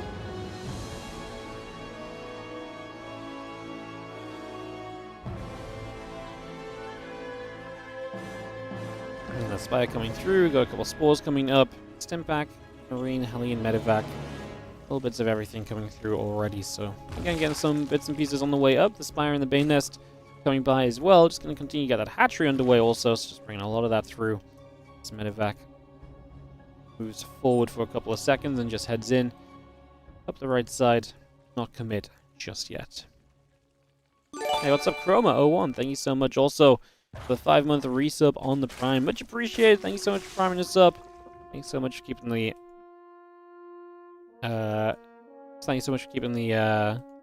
subscribe account going in the woeful month of January.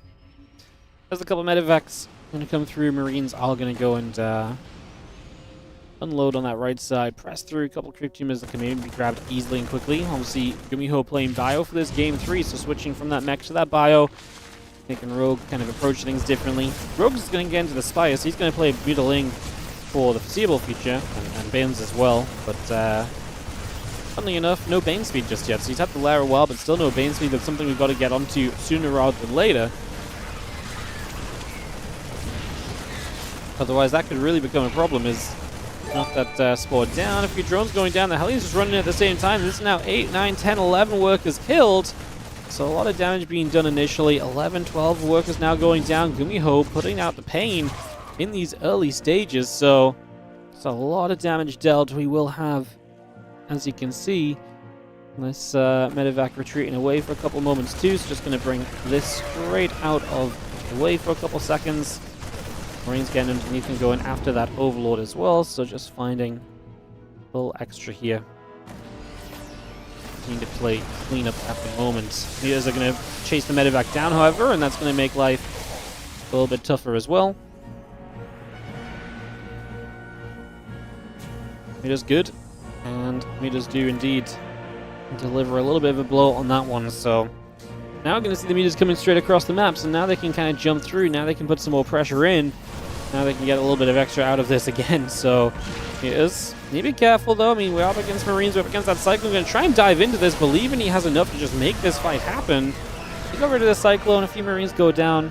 Yeah, it was okay. I guess it could have been worse. Probably could have arguably been better too, but doesn't always go our way, right? As we sell and see what comes next. You're going to have meters hitting the refinery for a couple of moments. Cyclone coming across, just going to go forward there for a couple of seconds too. Just going to be seeing the Marines. For some reason, attacking their own orbital is a mistake you want to try and avoid.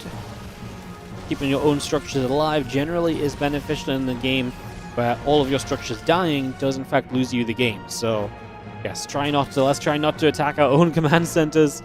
Steer clear of that friendly fire, and we will be feeling a little bit better about things. As a couple more Lings go down, the Mutas and the Lings together are going to join up once again. As we just have this force continue to push over. Just going to be seeing the medevacs all joining up. And let's see what comes next.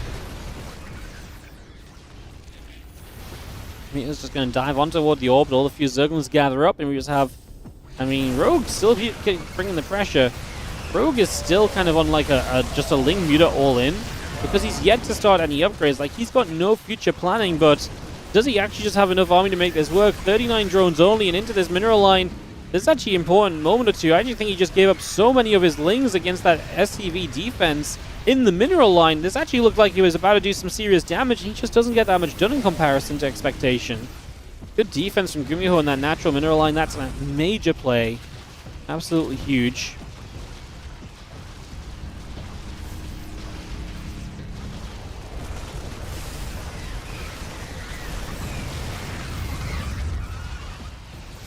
Going to be seeing the meters and the Lings evacuate. Obviously, no third base yet for Gumiho in position because of all this pressure. Do you see a few Marines still chasing forward, though? They're looking to get a bit more done. The meters overhead, looking to get rid of those Marines.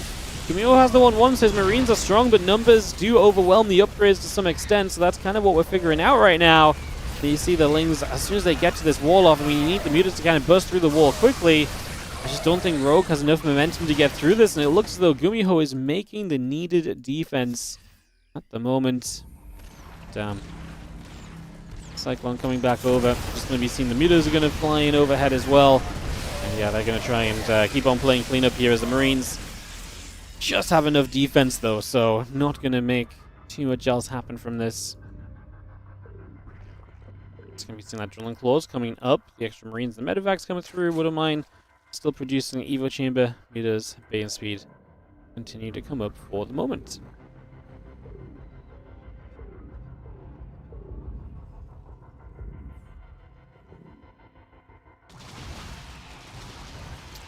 Yeah, that drilling claws is nice because obviously you get those widow mines burrowing quickly, going to make life a lot more difficult for the Zerg in this game, as Gumiho with a 20 supply lead. He is looking like he's on track to qualify into the WardiTV Winter Cup. This game decides who qualifies out of these two. Like I say, I'm not going to lie. I don't want to kill the intent. I mean, the game is fun anyway because you get to play on for money, but like, realistically, I think the loser of this probably gets an invite anyway, especially with the series that they've given us, because it's been a banger. As the meters fly overhead, and that's actually with a couple of good Baneling hit shots. A chance for Rogue to play a bit of cleanup. Man, look how tanky those Marines are because there's just no upgrades on the opposing sideline, right? Like, there's just nothing there from Rogue to help him to clean this up anywhere near quickly enough. You are looking to just get so much done with so little at the moment, and still trying to kind of get back on track with that in general at this point in time. Marines medevac mine continue to come through. Just going to see the meters are going to fly back up into the center as well. The Marines of the mine still heading down the right. I'm just going to continue to edge their way toward this base. Water mines looking to line up some shots. Middle's going to fly through. Medevacs going to have to be careful here. Let's just see the meters continue to back away. Just going to see the couple of queens continuing over as well. Continue to push across just for now. And again, those meters continue to chase for a little bit longer. Again, pushing those medevacs out of here for the moment. So we just managed to keep that back. Rogue is finally starting an upgrade, by the way. Like I say, he decided not to upgrade earlier because he was full sending, essentially. He was fully committed to making damage happen with some of these initial pushes he was going into. That part of this is now dying off a little bit, and he's, like I say, trying to tech up and trying to play the more macro-oriented game, but it's obviously at a point where he's going to be under heavy pressure because of his initial game plan not working out. He now has to figure that out and try and figure out a way to get there successfully, which is going to involve trying to just play defense. And Gumiho is going to say GG. What?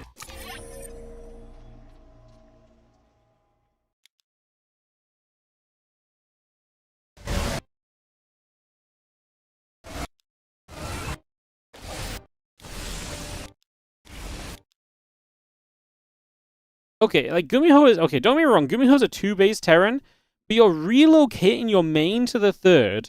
So you will have 2-base economy against a 3-base Zerg. He scans, he sees a few lings. You're still 1-1 to 0-0.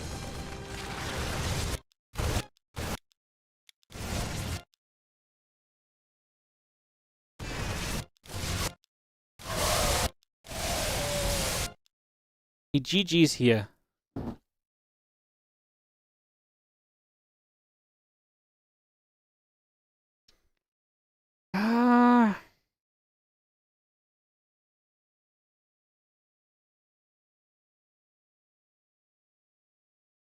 No, I don't see it.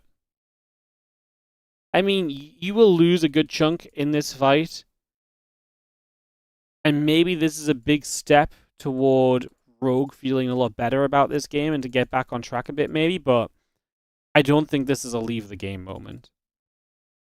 Medevacs have boost off cooldown, so they can boost away from these mutas. Like, these Marines probably die, yes. You have reinforced, like... No, I don't see it, honestly.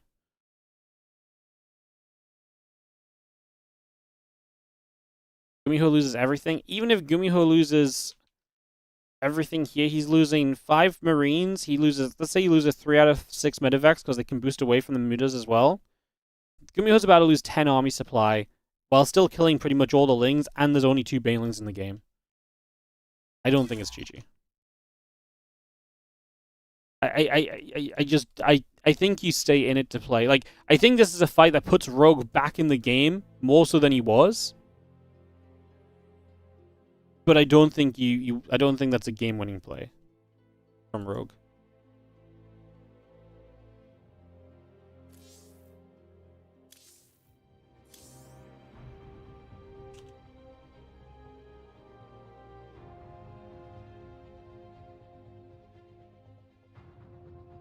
I think that's what it comes down to for me, is like,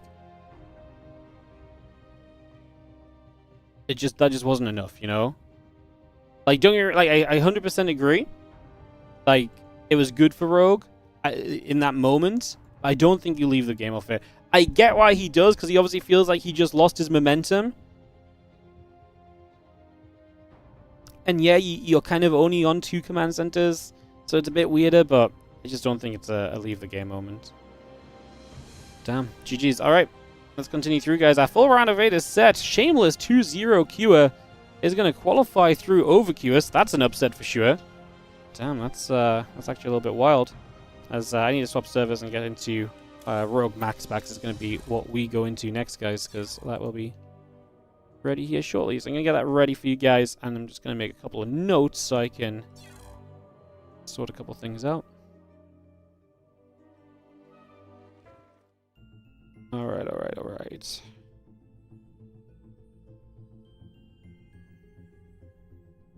Cool.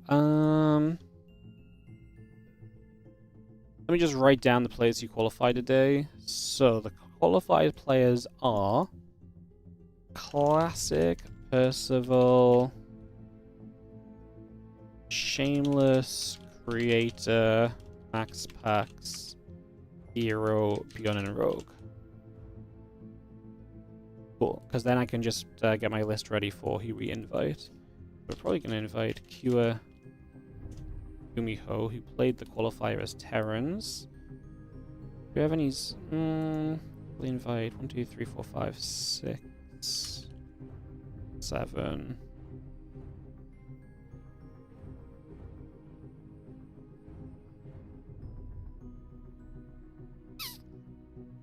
Not sure who we invite as the final. I'll make that list for now, just so we have it. Cool, cool, cool. All right, let's get ready to go into our next one, guys. Get ready to kick this off. Get ready to go, go, go.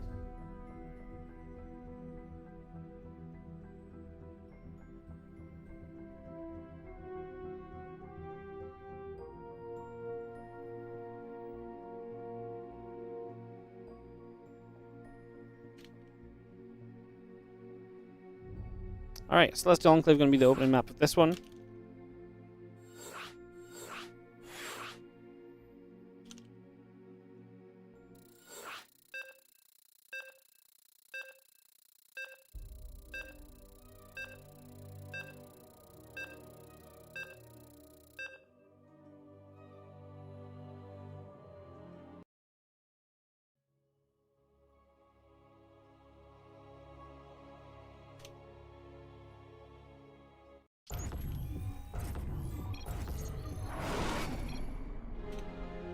Cool.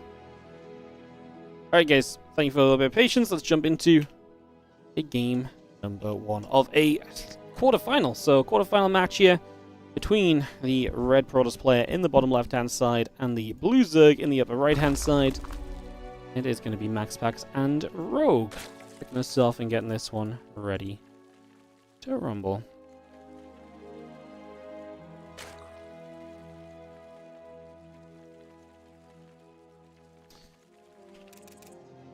Alright, couple moments guys, get this set up, get this one underway. Thank you for joining us here for some WardiTV Winter Cup Qualifier action. And we get ready to roll out into some games.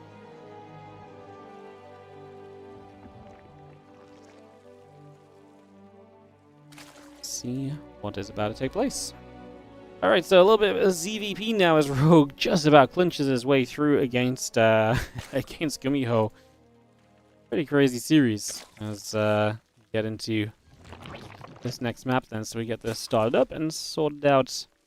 Look to see how things are going to go over these next few moments. A couple of nibbles from the drone to the probe, so a little bit of damage there initially.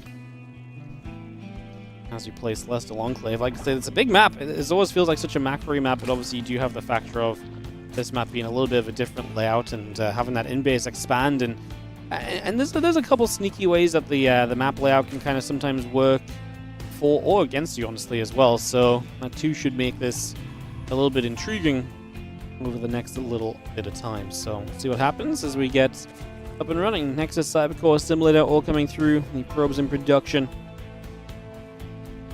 Magic gas and pool coming up. The drones building by.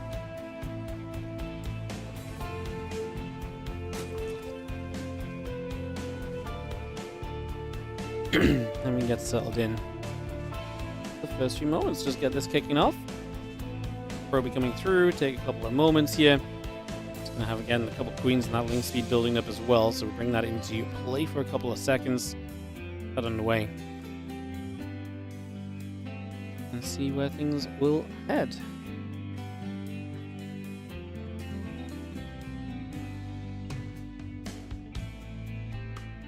So Stargate is building up, that link speed still coming through as well, so we continue to get that online for a moment or so.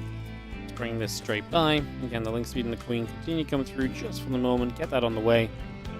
And yeah, Stargate probes, Stalker, Warp Gate, little bits of everything coming in for the moment. Getting this well underway in the early stages.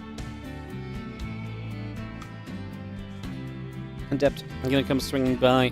We'll look to come across and see what will happen.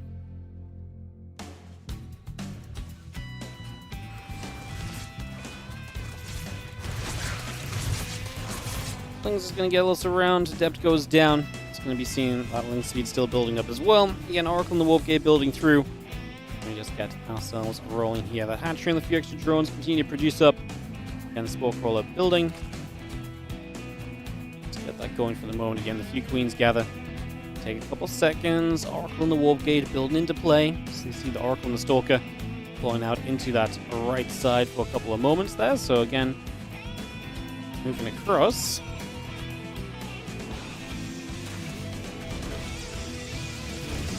Ling's going to be there. Stalker takes some damage. The Oracle going to be here to help out as well. So again, a lot of that going on. A couple of queens continue through for a couple of moments. So again, we get this set up. Let's just have the queens and the drones continue to build by. Twilight Council is building up for MaxPax as well. So just getting that underway for the moment.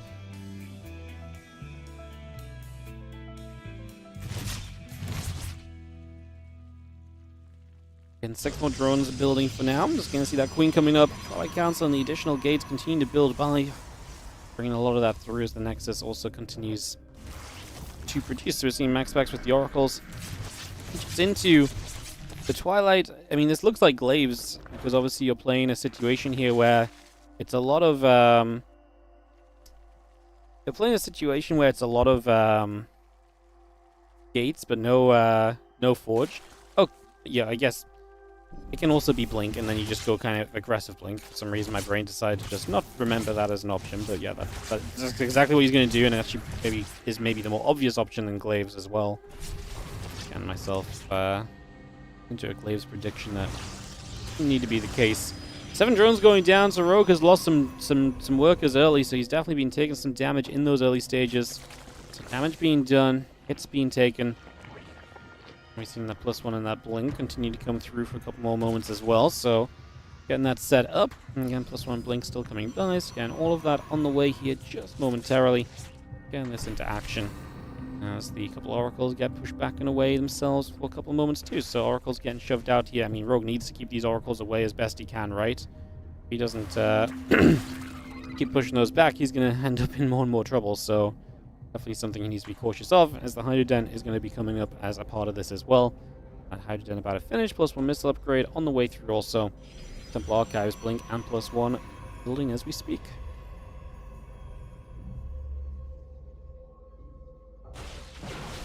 Stalkers get there and they make the pick on the Overlord.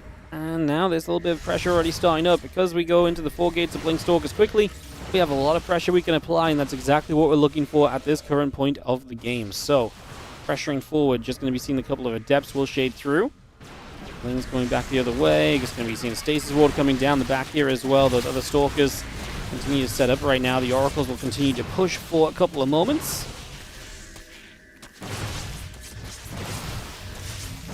Couple Stasis Wards coming down. Queens will be firing back away at those Stalkers. So a few more Stalker shots coming in. The Hydras can continue to take a few more shots as well. So we keep on trading. The Ling's trying to come down this ramp. Usually it's getting to these Hydras behind the Zerglings that are going to provide the defense that you need to be okay in this scenario. So trying to kind of maintain that position now. We're kind of getting there. Seeing if we can make some good of this as the Storm continues up.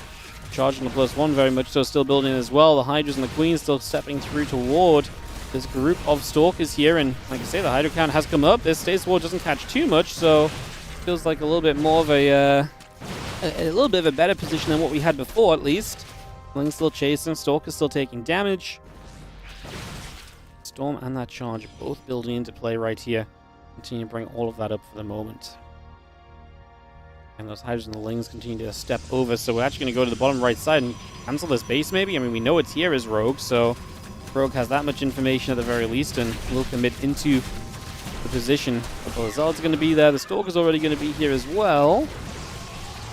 Again, the single Zealot going down, now the Storm and the +2 attack upgrade also producing by. Hydra's still trying to hold their own. It's scary because this is just Hydras, but it's also High Templars that don't have Storm yet because the Contaminate is spot on time. It's a great play from Rogue, negating the splash damage for a significant period here. That is going to be absolutely massive, so you love to see that. That is awesome. That really does do a whole bunch of work.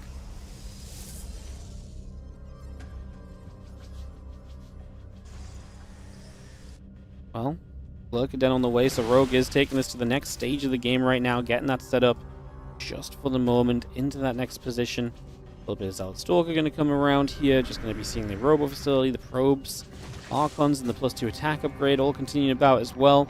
That Hive still continuing about, just going to be seeing the drones and the Lings. The Overlords continue to come through for the moment as we have the Spores continue to get settled for now.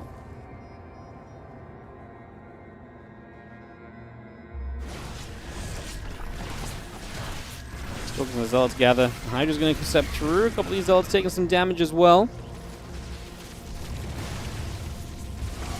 More shots for the moment. The Hydras and everything else continue to just come straight by. A couple of Storms coming out towards the rest of this as well. So again, seeing what we can maybe do here. Hydras, Lings, Hive, and the +2 missile upgrade continue to build into place. So a lot of upgrades coming online that should help us. I'm just going to be seeing the Ling Hydra Lurker going to go once again and just pull out. We just need to... I mean, the interesting state right now is that we do not have the Lurker upgrades, right? So we've got Lurkers, but they're not going to be as powerful as they can get to. They can get better still from this current position.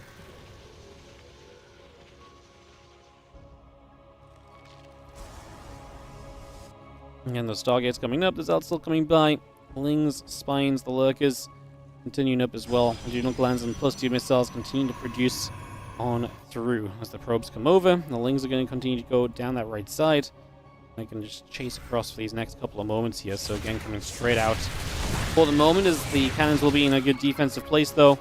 The problem in this scenario as well right now, I feel like, is that this also kind of, you know, as MaxPax gets these 4 bases on the bottom, you also still have that half base in base you can take. So that's MaxPax, who's really going to be on very good economy if he can just hold on to the bases which he's currently trying to establish, which so far he's been doing. Although that said, Rogue is going to now have better upgraded Lurkers, and well, he would have better upgraded Lurkers if he upgraded them. He's got Adaptive Talons on the way, but yeah, no Seismic Spine still.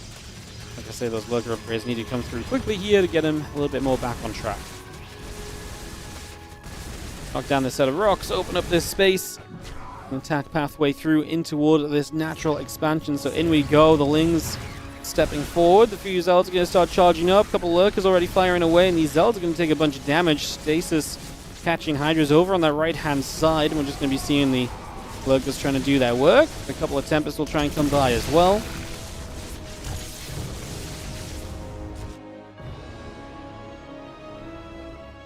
MaxPax still gathering here. Taking a moment or two. Supplies are pretty even. Rogue has that Spire about to finish. He's got nothing in the bank, though, so he's got no bank to kind of make up the numbers. So that part does not exactly feel great, as we just see Overlord taking a couple nibbles. The Stalkers and the Archons stepping through and stepping up into position right now already. There's another Overlord takes a shot, just taking a few hits. Just see the Tempests are going to fire in return as well, so they get a little bit extra done over here. Stalkers and the Tempest still pushing forward. Again, these Archons setting up as well, so again, a lot of that continues to come straight through for the moment. This Tempest still setting up to get more work done. So you get shot at, and you see the rest of the Ling Hydra Lurker coming back around as well. Still just getting ourselves all that Ling Hydra from Rogue. Going to be able to get very aggressive very soon here. A couple Storms coming down. As Rogue's going to have all of his lurkers in those storms, he's just tanking them as well. Does not move them away, so unfortunately now these lurkers are going to be very vulnerable. They're very low, but now still putting some work in. The Hydra's trying to lunge forward onto the Tempest in the top side. A couple of storms to try and dissuade them from continuing their efforts, and Rogue is just about hanging in there with similar supplies to MaxPax, but MaxPax is the one who's building up a massive bank. Rogue is, to me, feeling very stuck on just Hydras and Lings and just the lower tech units here at the moment that are not necessarily going anywhere at this current point in time.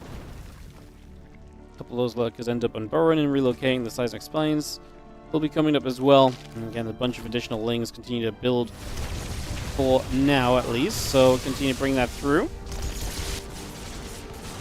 A couple other units coming about, a couple more Tempest shots coming over once again. Just gonna see another storm coming down straight onto these Hydras.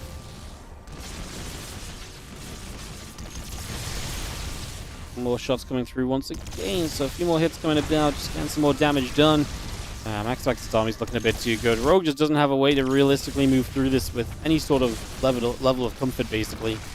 And that's going to be a big issue come the end of this game. As you step through, that lurker goes down, still just seeing everything else pushing straight up and onto this. This base is going to start falling. Rogue has a few Hydras on the map, not sure if they're ever going to achieve anything. Don't think they're really in position to do anything. As yeah, MaxPax is looking good to take the opening game of this round of 8 matchup. Of course, both these players now qualified into the tournament. And we'll see who can maybe make it into the semi-finals for some prize money today. Prize money starts in the round of 4 and obviously pays out extra as we move on through. herO with a 2-0 over Bjorn already as well. So there is one result already, as herO will be waiting for the winner of this MaxPax versus Rogue series to continue his efforts in his campaign on the day.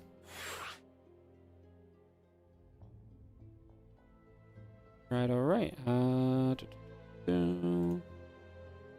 Into game 2 of this in just a second, guys. So you can hear the countdown getting started, and MaxPax Rogue will resume very soon.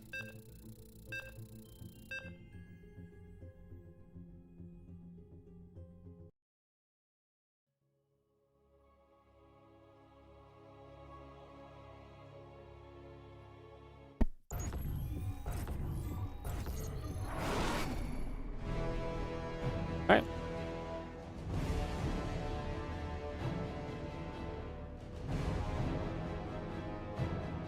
In the bottom right-hand side is going to be our red Protoss player. This is going to be MaxPax, having a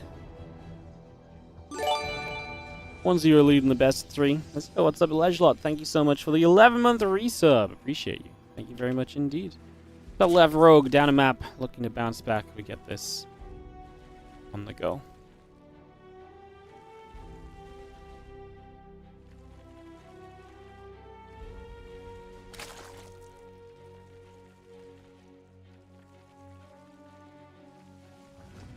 Hatchery mining away, getting settled for a couple of moments here. Just going to be seeing the drones coming about.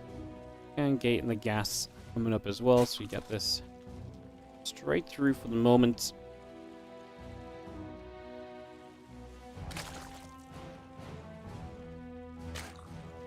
Seeing where we go. Are there any Terrans left? It's not been a good day for the Terrans, as best as I can tell, so honestly, answer may be honestly just no. There may not be many Terrans remaining in the slightest, to be honest, but yeah. Unfortunately, sometimes that's how it is. Sometimes that's how it is.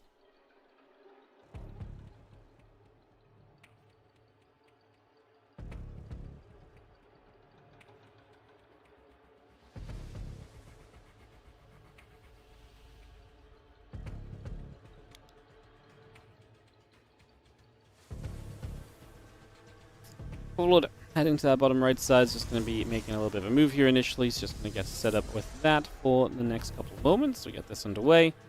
See just how things are going to turn out.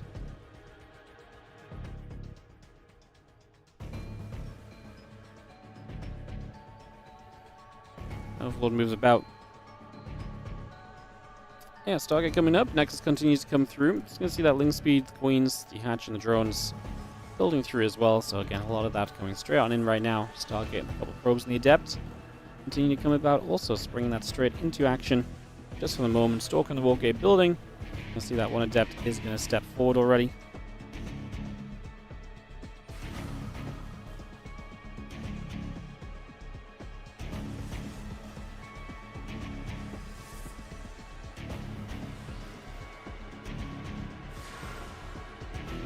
That moving about again, Oracle and the Stalker building up, the Warp Gate building through.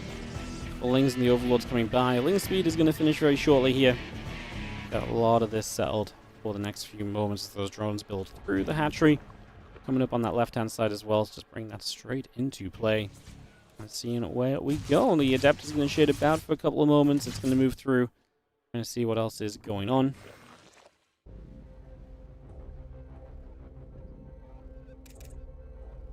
That's just this Adept is kind of an exciting portion of this game at the moment. So, waiting to see if anything comes of that. See if we make anything happen. And yeah, we just get set up for a little bit. Oracle on the Warp Gate continuing through. Nexus on the way for the moment.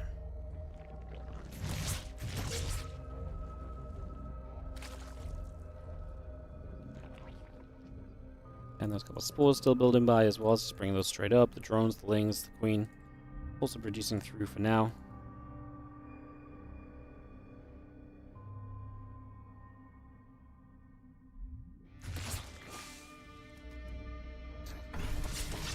Queen aiming at and shooting at that Oracle. Oracle taking some damage already. Just going to see the, again, Twilight Council and the Gateway continue to build through for the moment. So again, a lot of this on the way through for now. That Twilight Council finished. The extra gates coming through. Just having that Nexus trickle along here for the moment. The Blink is going to be a part of this. And let Rotron building up also, so just keep that going. There's a couple of Oracles. Will fire up another Revelation and just keep an eye on things for a couple of seconds.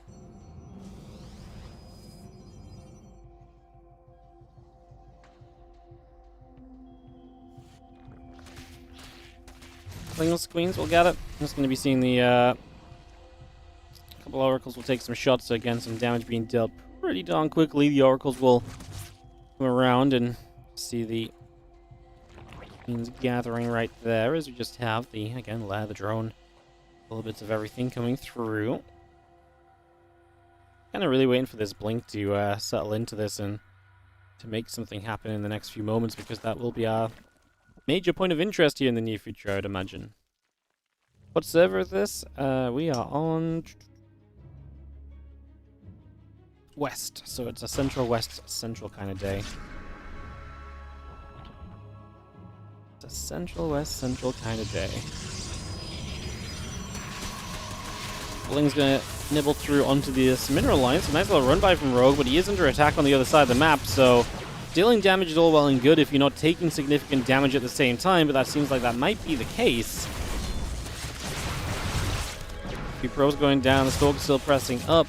It's going to be seeing the Templar Archive still building through on the side of MaxPax, so he's getting that on the way. The few Adepts in the Stalk is gathering. Ling is getting caught in the stasis wards already, so just seeing those. Not being able to exactly help much either. Like I say, it was nice to get a bit of a run-by off, but do we have enough overall here to really reset things at this point in time? Queens, Lings gathering together, gonna both kind of, together jump toward those Stalkers. Trying to make a little bit of progress right off the bat. And still chasing, pushing straight through. Gonna get a bit of a surround here, and Lings on the other side gonna help the numbers game. We get rid of a few of the Stalkers, but we obviously do get pushed back still as the Lings. We don't kill everything, but we kill a fair amount. Definitely helps to push you a bit more in the right direction. The Storm will start up on the side of MaxPax as well, so just going to see that. Coming straight by. Charge on the way. Coming up as well. Infestation Pit and Lurk then. Also continuing to produce. Just going to be seeing the Stalkers there, pushing the Lings back. Hydras coming over as well. Just going to be seeing the Stasis looking to try to come down on top of everything else. The Lings and the Hydras able to get a good chase now. This is their opportunity to really push this back and push a little bit of pressure in your favor in these next couple of moments, so we'll aim for exactly that right now, as the Storm and the +2 attack upgrade both continuing into action for now. Stalker step over. Again, Hydras and the Lings going to gather themselves as well. Hydras going to turn onto this. Looking to try and jump onto these Stalkers, pushing them back for a few moments. Now we jump onto this Nexus. The Nexus is going to start to go down already. And that's a cancel on the 4th base. So Rogue definitely taking some control in this map. Definitely giving himself a bit of a better option than we've seen before. So things do improve for now. As High Templars are going to be there. Again, Stalkers, the Oracles, everything joined together. Going to see the couple of Zealots going to try and run forward and jump onto this as well. Not really seeing much opportunity just yet, however. So still, honestly, overall, not a lot going on. The Hydras and the rest coming into play still. It's going to be seeing the other units gathering up.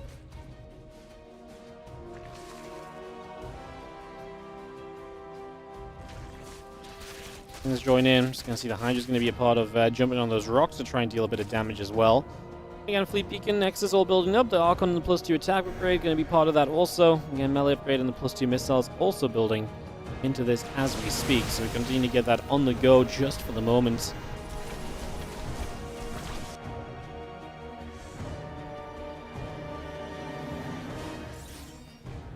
I see a little shot or so coming about. Just going to be seeing the rest of this army. Stalkers, High Templars continue to gather around here currently. Still got that +2 attack coming up. Stargate, the Immortal.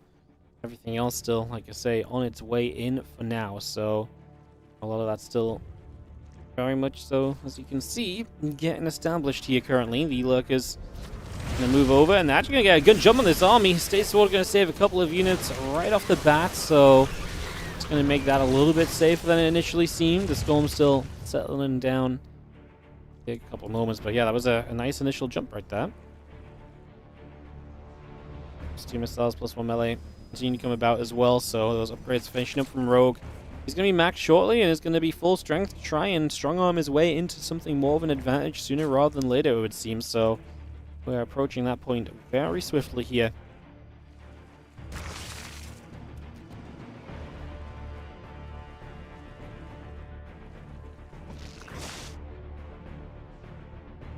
Things around that bottom left-hand side, so they're going to just get moving through. They're going to come across for a couple seconds. And that Spire and that Hatchery both continue to come up. And online, the Adrenal Glands, the melee upgrade coming through as well. Continuing to get this on the way. +3 attack, air weapons, a couple Tempests, the Stargate, the cannons. All of that continue to build. A few Stalkers stepping through. A couple Hydras going to get jumped on. A good Storm going in toward these few Hydras as well.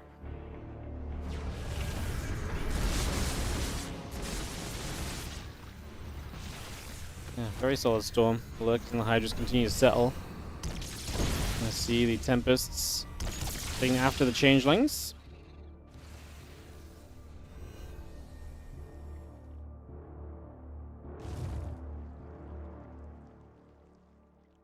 +3 missile upgrade, Adrenal Glands. Just going to be seeing the +2 melee upgrade coming up as well. So continue to bring a lot of that into action. This army of MaxPax will make its way around the right side. Look to start pressing up this ramp and look to start pushing into position a little bit here. Trying to find a little bit of value. The Lurkers on that left-hand side will set up as well. Again, looking to just try and clear this out and push this away. A couple more Tempest shots already looking to line up and get something done over the next few moments also. And we're going to see a Lurker there. Just going to take some damage. Just going to take some hits. We'll be seeing the Storm coming down to just, again, keep zoning this out. The counterattack, though, from Rogue, something that MaxPax is not immediately ready to deal with. So let's see what this does, because this looks pretty dangerous. There's nothing nearby. Probes are going to have to pull through. Lurkers to try and get out of here. I mean, every probe just goes down on this base, and the Nexus is obviously not going to be too far behind it.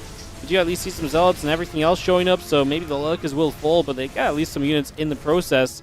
And the Lings are just going to threaten the run-by into the natural, but that's not, at least not going to be allowed. This one will not go any further than that, so at least we don't see more damage on top of everything else being done. See the Corruptors coming through, Hydra Viper building over. Again, Flyer attack upgrade, +3 missiles, and the +2 melee upgrade continuing to come by as well here currently.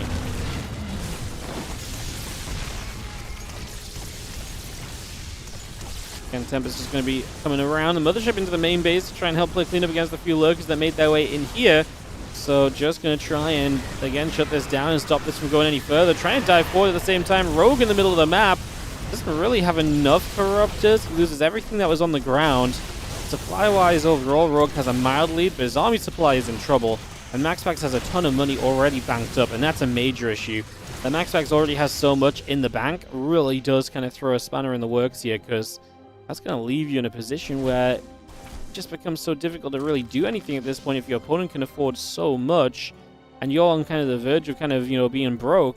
Because MaxPax will rebuild and remax, and then you're going to be left with kind of nothing to play with in comparison. So yeah, this is looking pretty dire here on the side of Rogue, unfortunately. He is not looking to be in a good place.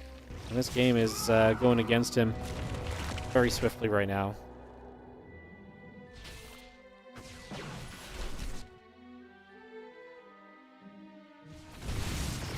Archons, a few mortals continue to come by, and just going to keep on swinging through at the front there.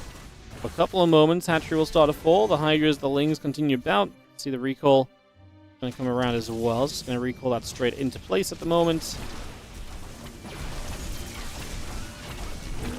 Results you get there to pick off that Nidus networks. Just going to see that Nidus going down as well. A couple of Oracles and the High Templars all continue through. Again, +3 melee and the Carapace upgrade continue to produce at the moment. So again, get those upgrades out. And Rogue looking to try and improve on this position, but not looking great. In all honesty, right? I mean, things definitely looking a little bit rough here on the side of... Yeah, definitely looking a little bit rough here on the side of Rogue. Let's just have... I mean, again, his bank is just drained. He has some money to work with. Like, it's not all over, it's not all doom and gloom, but he needs to win fights. I mean, he did a great job of shutting down MaxPax's economy. It's just MaxPax already has a bank to work with, and right now is still set back up on 4 bases, even if this, you know, bottom left base goes down. So MaxPax has money to work with, and that's just a luxury Rogue does not have, and that's going to probably become one of the bigger problems toward the tail end of this game in these dying moments. A couple Tempest shots firing through. Creep Teamers being cleared out. It's going to be seen +3 melee. +1 Carapace. Again, a lot of that continues through for the moment. The army still settling into the center.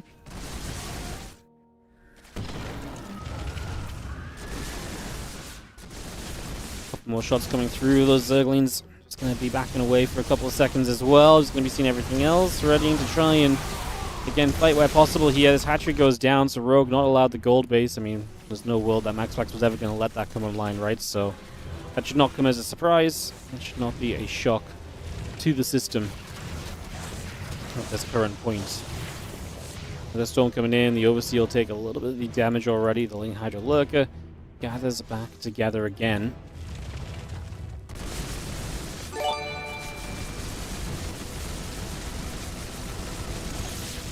Lurkers, Hydras. Again, we continue to reset around for the next couple of moments and just try and see if there's something more we can get done.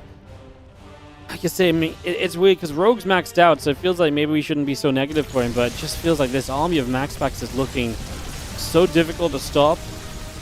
He has drained a lot of the MaxPax bank account, so that's nice. So if you do get a good fight, you've done a lot of work to then, you know, to give yourself a chance, but I think he's done kind of basically the bare minimum to give himself a shot in this, and I mean, like I say, there's a chance, but let's not be holding our breath, as we do have some split armies. That could maybe go in Rogue's favor as well, could maybe help. Zero Raw Minodia, thank you so much for the 106-month resub. Thank you so much for having 9 years of support. Appreciate it, thank you. Rogue trying to press through. Unable to get there. Storm coming down on these Lurkers, just going to keep pushing forward. And these Tempest have to, Lurkers have to unburrow, and MaxPax will play cleanup. MaxPax again, now money in the bank again, 1.5 to 1k.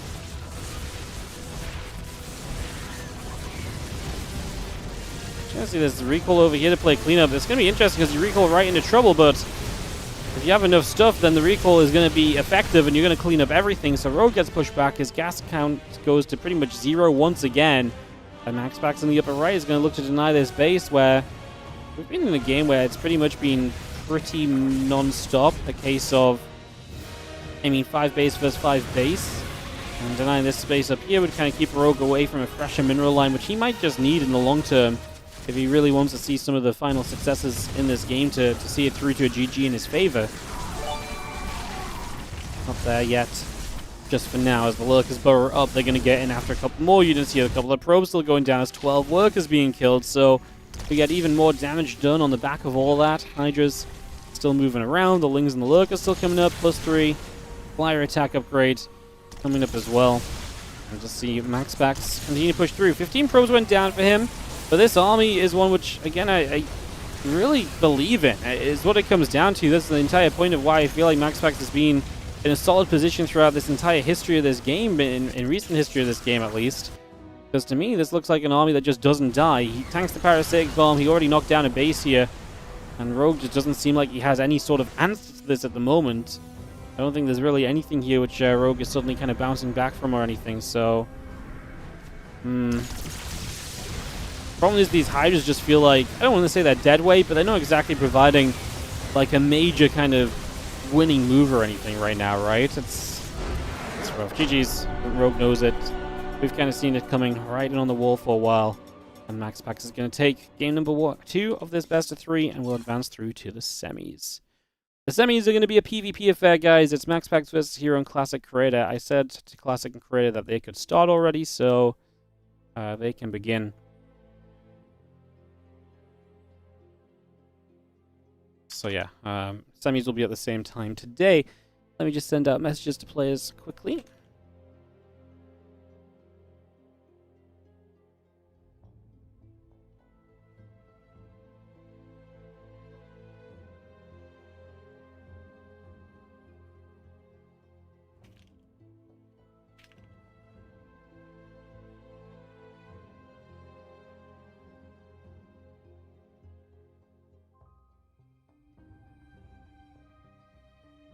Cool.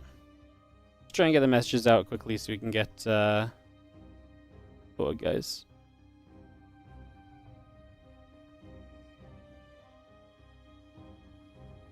Cool. Cool. Classic's in disbelief. He's like, we can start without the Observer. I'm like, it's fine, Classic. I'm not going to hold you guys hostage for an extra series of PvP. You guys go. You guys go have your fun.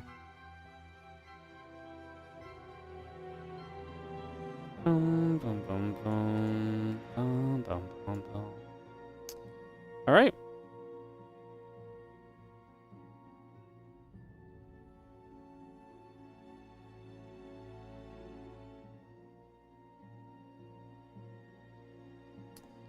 One moment, like I said, we'll just get herO and MaxPax videoed up and ready to go.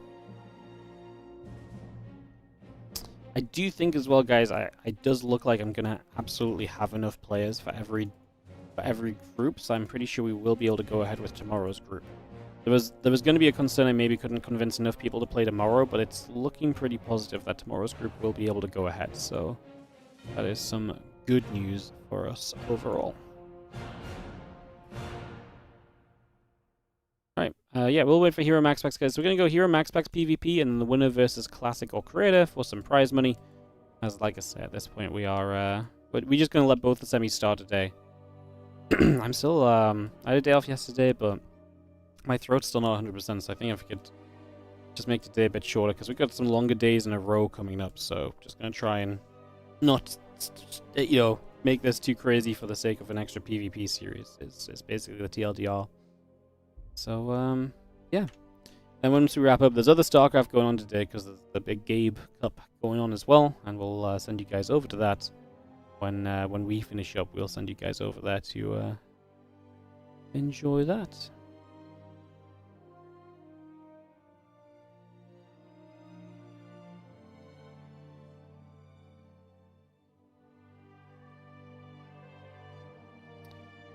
Cool. Yeah, well, as soon as herO MaxPax are ready, guys, we'll just get into this lobby, so shouldn't be too long.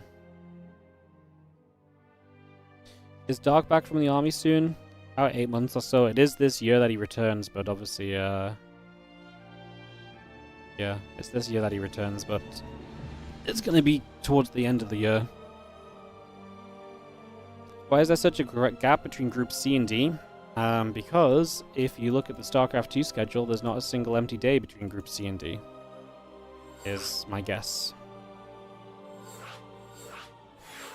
So, there is Group C, and then after Group C, there is OSC Championship, Chinese All-Stars event, OSC Championship, Monday Cup, OSC Championship 3 days in a row, the Ryongi Cup 3 days in a row, Mondays, and then Group D.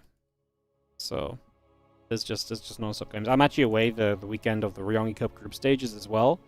So unfortunately, I'm not actually here for like I can't even double up those days or anything. So I'm actually away that weekend. So I'm gonna miss some of those. So cool. All right, let's jump in.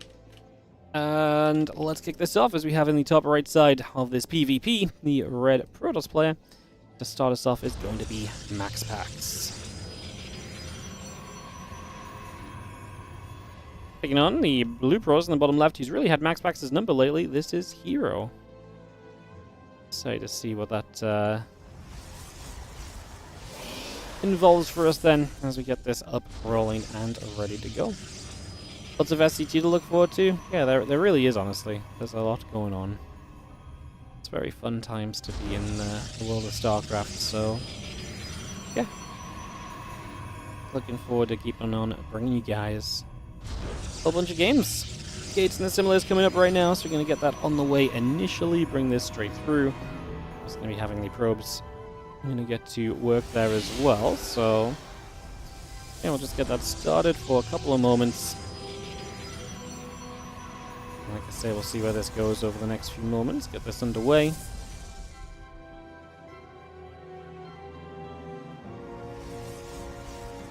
Back had to fix stuff. Welcome back. I actually missed your Prime sub. You know what it is? I saw your name just then. I was like, I don't know if I said thank you, but thank you so much, Primeran, for this fresh new Prime sub.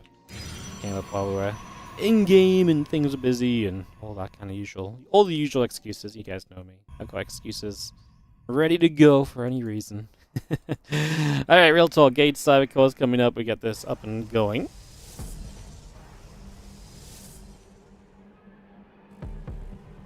Wardy, has there been more and more interest in SC2 as well as more content over the last couple of years, if you have any such info? Interest from who? Like in what way? Like just in terms of like viewership and stuff? What do you mean in terms of like bigger events or so?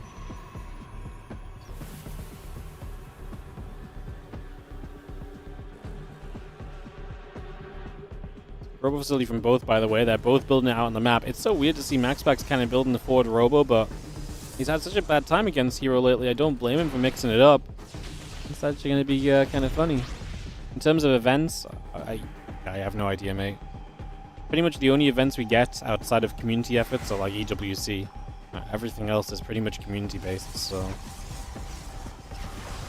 in terms of stuff like that, yeah. Interesting from companies like Crate that help sponsor events. I'm gonna be real, guys. Everything that I do with StarCraft 2 and everyone I talk to that's trying to do StarCraft 2, it's just passion project after passion project. At this point, the majority of the sponsors are passion projects as well. Like, they just like StarCraft and they want to try and keep it going, you know, so. The cool part is that a lot of people love StarCraft 2, and so as a community effort, we can continue to do our best to keep it going, so. That's why we say, obviously, if you guys do enjoy and you want to support, do consider supporting the Patreon page especially, because it helps events like this keep on going and so on. Patreon page is continuing to have a lot of love lately. It's actually great to see it growing. If we keep growing the Patreon page at the current rate, we can do some actual really cool things. Like, we will actually have access to more baseline prize money to put on even cooler events, which is genuinely really nice. Like, we're starting to get to the point where the Patreon is growing to the point where it's making a difference. You know, it's always helped. It's getting to, like, another level right now, where if we can keep it up like this, it's going to be really cool in terms of some extra stuff we might be able to do, for example. Meanwhile, you guys have just watched a full-on PvP warfare kind of break out and conclude. Yeah, so MaxPax ends up depowering the Robo of herO, and I gotta say, this feels pretty good for MaxPax, who still has access to his own Robo facility, and just in general is definitely feeling like the much stronger and better set up player at this current point in time. So MaxPax has kind of got to be loving this position for the moment. You got to kind of somewhat imagine you would know. Well, that's kind of what I'm imagining, I guess. As, yeah, the pod definitely feels pretty darn decent. As you just see a couple Stalkers coming through, the Phoenix and the Pylon coming up as well, so we get a lot more of this on the way for now.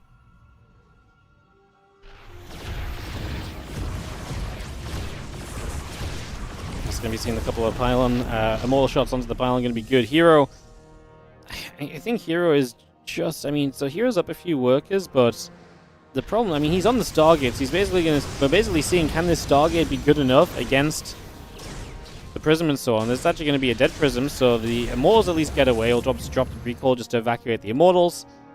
Prism goes down, and that gives herO the chance to step forward and to deny the Robo. So you will be able to shut down the Robo facility. Your opponent's still going to have an Immortal advantage, but you're going to have the Phoenix. So it puts this game into a little bit of a weird state where things are definitely not quite the norm at the moment. Like I say, getting rid of the Robo, it will get an Observer out just before it goes down, so we'll get some extra vision available here as MaxPax. That's one nice little bonus from the current situation of things.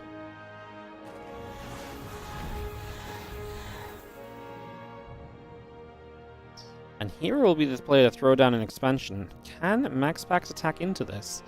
It's difficult because of the Phoenix. The Phoenix actually do make this a lot more of a complicated situation than what you might expect. And that's going to be herO losing his Prism, so that's nice for MaxPax because it removes pressure from the map, and obviously herO lost his Robo, so you can't exactly just rebuild that. So that's the end of the Prism. It also means the Prism's not there to play defensively, so it can't like micro and so on. So that's also kind of a big deal and a big factor. Next is the Phoenix and the battery. Continue to come through. Just gonna see the Adepts will shade out once again. It's just trying to see where we can go again. The Nexus and the Phoenix continue to build by just for a moment or so here. It's gonna be seeing the Robo facility still setting up. The Stalkers and the Immortals still stepping forward. A couple of force fields coming down.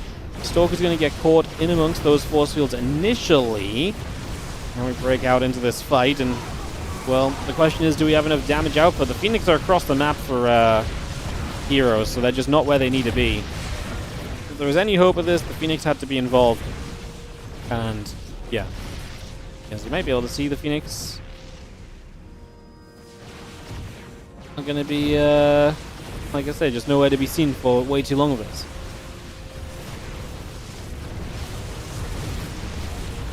Phoenix will lift up the Immortals now. That's cute and all, but like I say, that's maybe a little bit too late to the party, considering everything that's happened. I mean, herO's trying to get a defense together, but I would not be surprised if this is truly just a little bit too late, as GG gets called. MaxPax takes game one of this best of three. Just like that.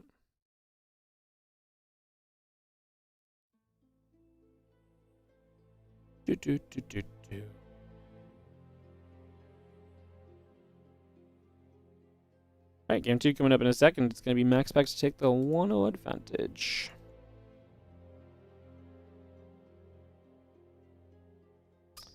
I'm into Winter Madness.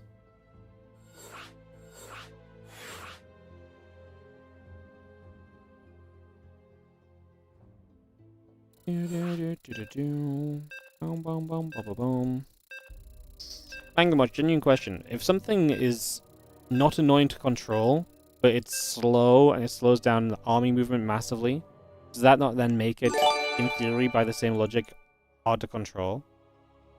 I would say like that is what people mean when they say Raven is hard to control. It makes your army... I guess it isn't the same. I feel like it's very close to being in the same vein, and you're probably talking to people who probably think of it in the same vein, even though it is different overall.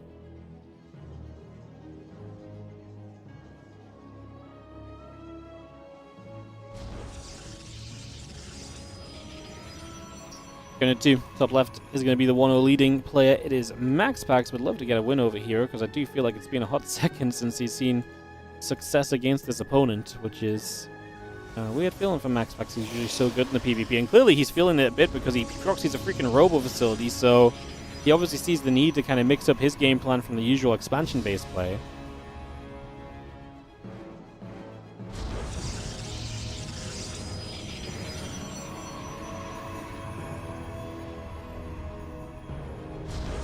Cutler's God, thank you so much for the 87-month resub.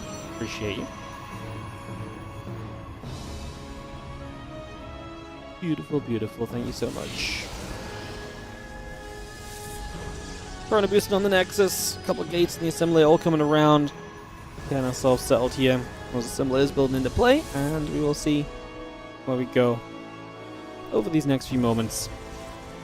As the Nexus just keeps on chrono boosting. Probably on that right hand side, starting to move up, going to pull back. And again, the gates coming by, the Cybercore coming up. So a lot of this continuing through as well, just for now. Pops a little pylon down over on the left side, and yeah, we put this into place and see what will happen next here. So it's going to be herO to proxy again. This time MaxPax is just going to be double gating a bit more regularly and everything, so nothing really too wild on his side of the map. So we will, of course, still see what exactly comes up from this. See those two adepts in that warp gate continue to build through as well. So again, a lot of that online at the same time here. Bringing that up and getting that rolling. Pylon going to come down to reinforce this proxied robo. So we're going to have double pylon committed here. herO is going to be up against a Stargate play immediately from MaxPax. So that starts up right off the bat. So it's going to get that going immediately. Get that as a starting point, and we can obviously figure things out from there as well. As you just see, the couple of adepts will shade about. The probe is going to get pushed around for a couple moments. Just here initially. So again, just moving around a little bit, getting set up. Stargate over halfway done is obviously going to be nice. As we see a couple of adepts from both players shading around and looking to see where the openings may be. In these coming moments, the adepts are going to send a couple of shades forward once again, so it's going to go straight through with this. Just trying to get out to the front. Again, the Prism, the adepts, the warp gate coming by on both sides. Phoenix and the Stalker building up as well. A couple of adepts come through, grabbing a probe as everything else starts to get cleaned out for a couple moments. And again, just going to be seeing the Prism, the adepts, and the warp gate all building up now. A couple of Stalkers gathering together and trying to see where we can go.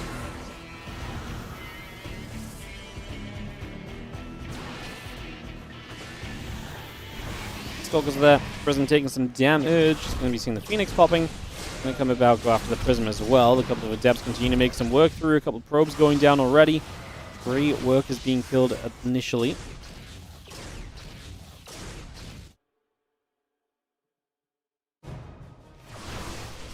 So 3 workers go down. Just going to see those 2 gateways finishing. A couple of Stalkers and the Immortals setting up as well. Just going to have ourselves the Robo facility coming through, and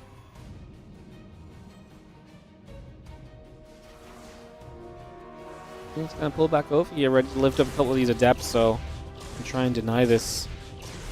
There's Prism on the way, the extra gateway on the way. He's already got an Immortal, so we'll put some pressure on initially. Again, the Phoenix will have a big role to play in this defense.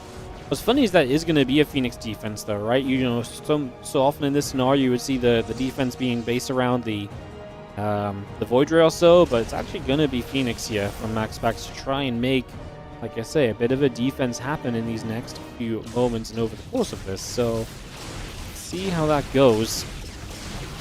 It's going to be seeing the Phoenix able to get rid of that Prism, so that will actually go down as well. It's going to be another nice little grab in the grand scheme of things here currently.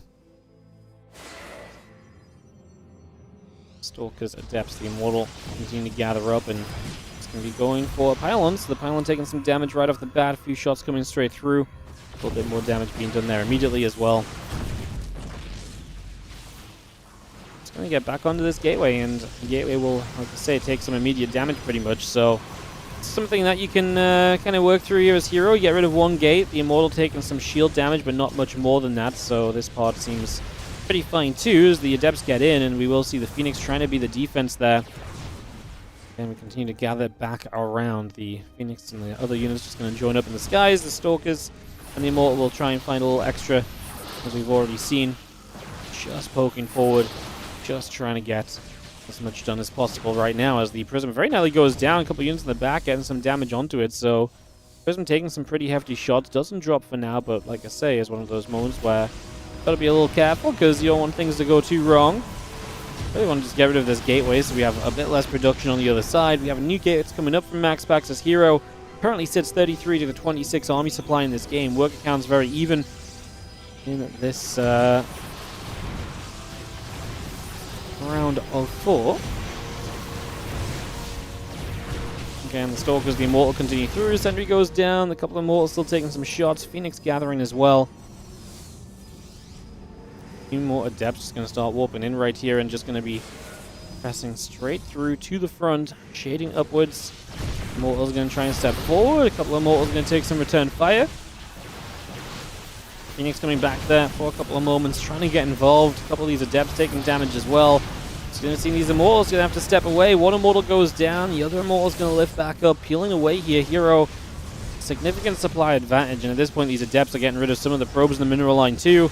And he still has the Prism to just help him micro, and that goes such a long way. Second Immortal going to pop from MaxPax, so you got to imagine that is something at least that can give you a little bit more hope here, a little bit more chance or opportunity in the grand scheme of this game right now.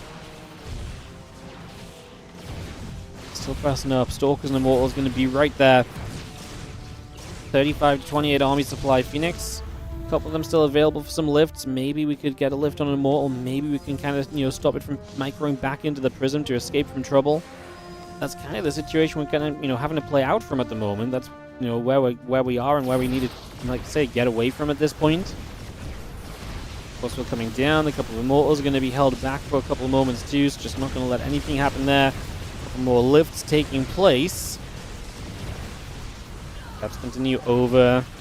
I mean, just losing probes is just so rough. Every time these Adepts get through is just so annoying. However, hero's supply is going to drop down. He is going to get cleaned up here, and that is going to be a defense made from MaxPax, and the cleanup is massive. Where do we go from here as herO? Like, what do we reset to? Do we reset to anything, or is this just going to be a little bit of a complicated scenario from this point? It definitely feels like it gets a little bit weird and funky at this point in time, so I guess we will see.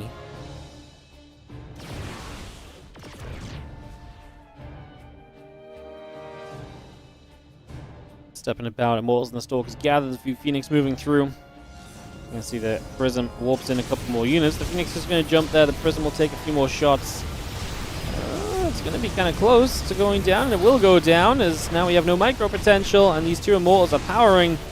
And now we don't have really the damage output, or do we? Do we have enough? MaxPax ended up down on 11 workers, so as herO just trades and fights, he is actually going to do enough in the end. Wow. MaxPax is not with enough economy to stay in this, and feeling like he had to fight there because of the lacking economy is going to be what costs him, and that actually ends up as a GG, and that ends up as a game 3 on the horizon for us as MaxPax and herO.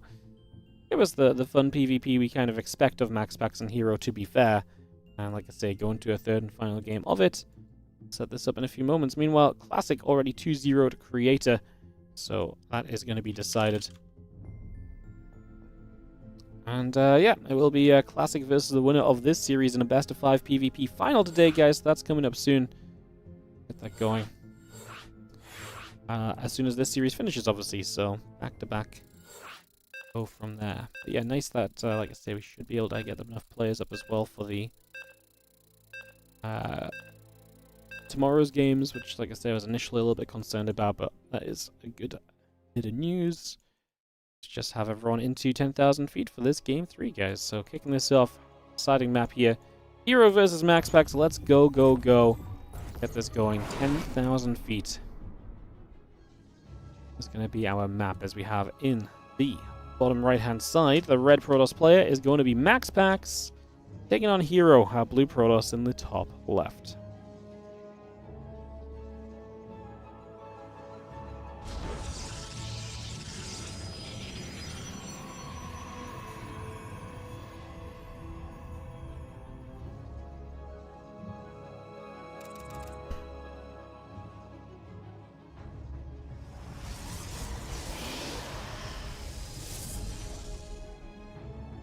Game 3, deciding map of this series.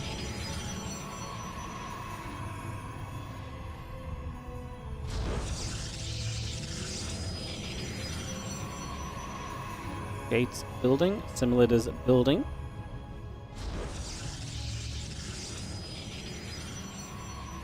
Getting established here for a few moments. Let's just have this setup getting underway. Next is just going to take a Chrono Boost, and it's going to be 2 gateways each, so no one going for the one gate kind of expansion he plays, which obviously so often is a big part of this matchup. So it's between these two at least, right? Like, both of these players have been known to be kind of one gate expanders, so not seeing anything of that here.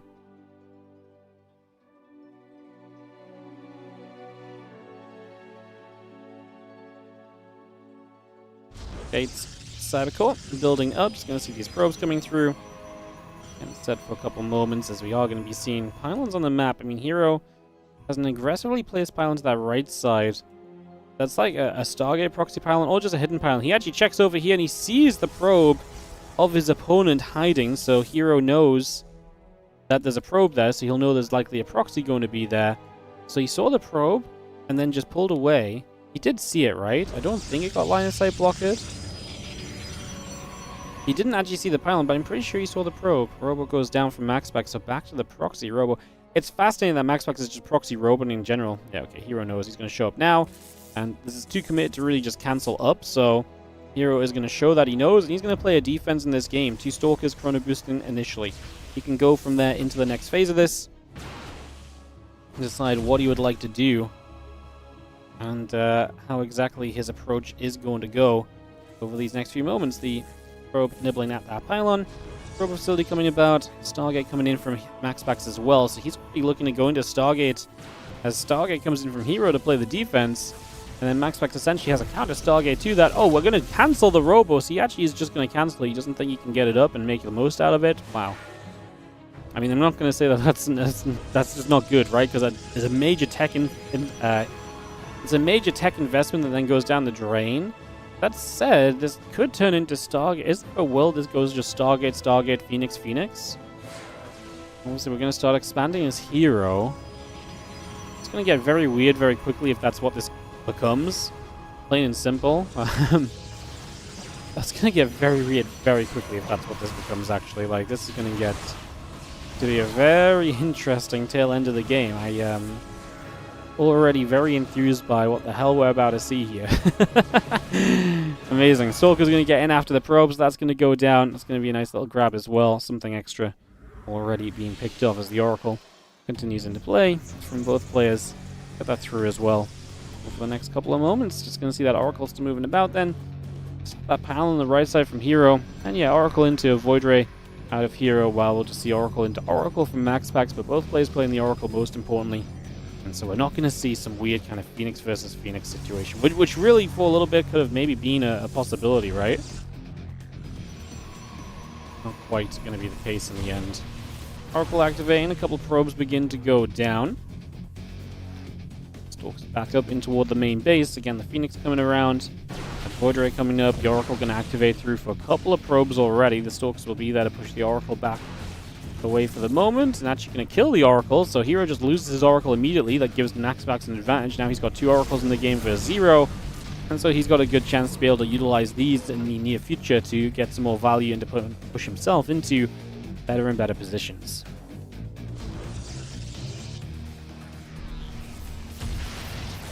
Second Oracle is the one that finds its way in, so yeah, having 2 Oracles is better than 1, because even if one gets defended, the other might not be. That's definitely the case here. Again, Twilight and the Phoenix continue to build through. The couple probes coming about. The Stalker's going to push at the front a little bit as well, so again, get set up. Put a bit more damage out on all of that for now.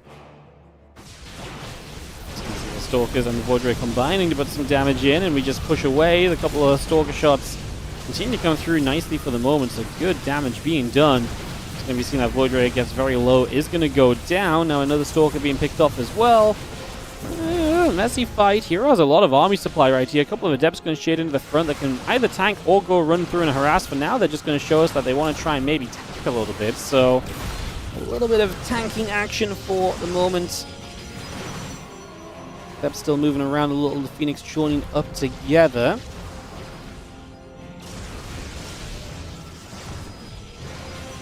Couple more shots going the other way. A couple of probe hits coming through as well. So, a lot of that coming around. Just for the moment, despite everything else, things do start to steady a little bit right there. And probe still going to boost now on the Nexus. The blink coming through, getting that underway. Bring that online as well, just at this point in time. So we're kind of getting set up a little bit right here. See where we're going to go to. Warping are still coming about. Twilight Council coming in. The gateways are coming online. So all of that continues through as well at this moment. And get that blink up. Things are going to settle here. Workers a little bit favorable to MaxPax at the end of this all. Things will indeed settle.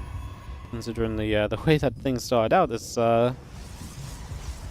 turns out pretty darn decently, as we just see, again, the blink coming up on both sides. A couple gates coming through, like I say, that blink on the way. We get that set for the moment. Well, hallucination, once again, a phoenix popping up into the skies to see what's up. Next is the probes, and that blink all continuing through. Can be seeing those gates setting up. The oracle still on the way out as well, just for now. Bring this into play. Phoenix on a Phoenix. I mean, to be fair, the Phoenix would mostly build to just help deflect things. Losing the Phoenix shouldn't be the end of the world or anything. We're going to get to a true later stage of this PvP. We do not have that happen a lot. Especially between like herO and MaxPax, they usually do end up playing aggressively and trying to kill each other's expands and so on.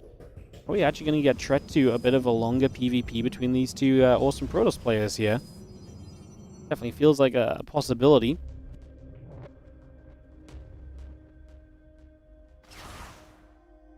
Definitely gonna shoot. Probe will go down.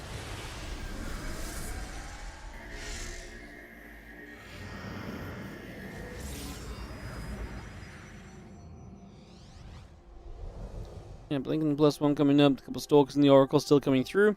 The attack upgrade coming in from the side of MaxPax, so we get that on the go.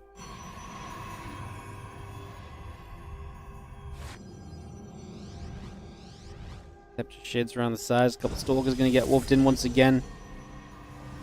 That blink will be done very soon. A couple probes continue to produce through. Another stasis coming down already. We're just going to have the robo facility. The gateways continue to come up. 2 more warp-ins for the moment as blink's about to be done. Upgrades pretty even. Yeah, you can just see that MaxPax already says, cool, you know, extra gateways, robo facility. Does feel like he has the slight edge at this point.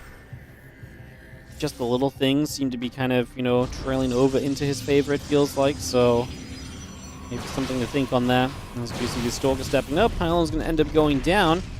The rest of these Stalkers coming about as well, just going to be seeing the little bit of back and forward continuing to happen. Stalkers trading with Stalkers, more shots coming through. Just going to be seeing the Stalkers on the right-hand side playing cleanup.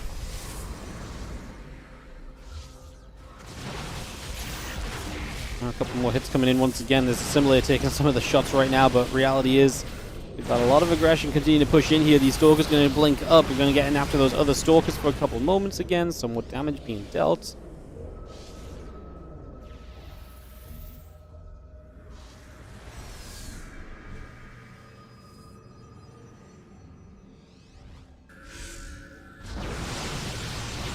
Another stasis down right away here. Just going to be seeing the press forward, continuing battery.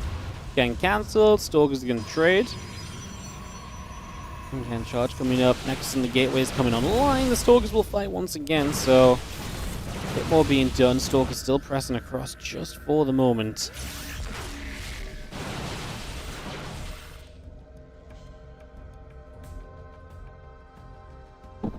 +2 charge, both building from herO. Still seeing MaxPax pressing down this bottom side with a few Stalkers there. The few Stalkers in the sentries in return say no. So they're just going to push back the other direction as a response to this. Additional Stalkers still building from MaxPax. And that Immortal still coming up as well. Currently about just over halfway done. For the moment, the Stalkers will fight once again here. Damage continues to come out and about. More Stalkers warping in toward the bottom side. Oracle activating. Trying to push up for a few moments. Stalkers are going to try and trade now. Up toward the top as well. It's just going to come straight through. Doing some damage, putting some shots out. Hits coming in. Stalkers taking a lot of shots. You can see the Stalkers blinking straight over. And the other Stalkers getting hits. herO's numbers are not really there. He's kind of forcing MaxPax away, but he's down a lot of army supply. If MaxPax recognizes it, does he actually have the numbers to make the difference here? The Immortal showing up will be nice, but like I say, is it going to be impactful? herO blinking back and away. 12 army supply down. He chases this away far enough. He'll kill the Immortal. I mean, herO's actually making a defense out of this situation, and MaxPax, despite the army supply lead, cannot see enough success right now, so it's going to be a pretty big deal in the end. It's going to see the rest of those Stalkers gathering together, +2 and charge, both going to be building at this current point in time. Zealot's going to come back over to this right side, join up with these Stalkers, and we get resettled here for the moment. Robo Facility, Temple Archives, a couple of gateways all continuing through.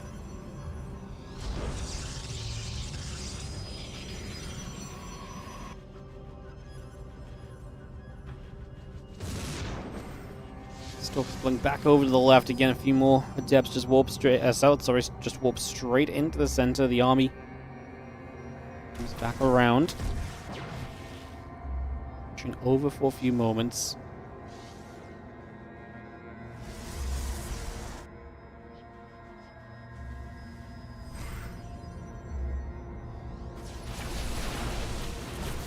So those few Zealots jumping onto the pylon. The Stalkers, the other Zealots coming back around as well. So they're just going to try and reposition themselves. We're going to chase straight over here. We're going to try and push through. And we are going to see a little bit of firing back being done right away.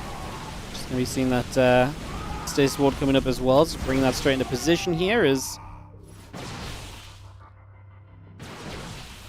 We now see MaxPax still about 15 army supply ahead and maintaining that advantage for the most part. Doing what he can to keep himself in a nice, solid place of this game.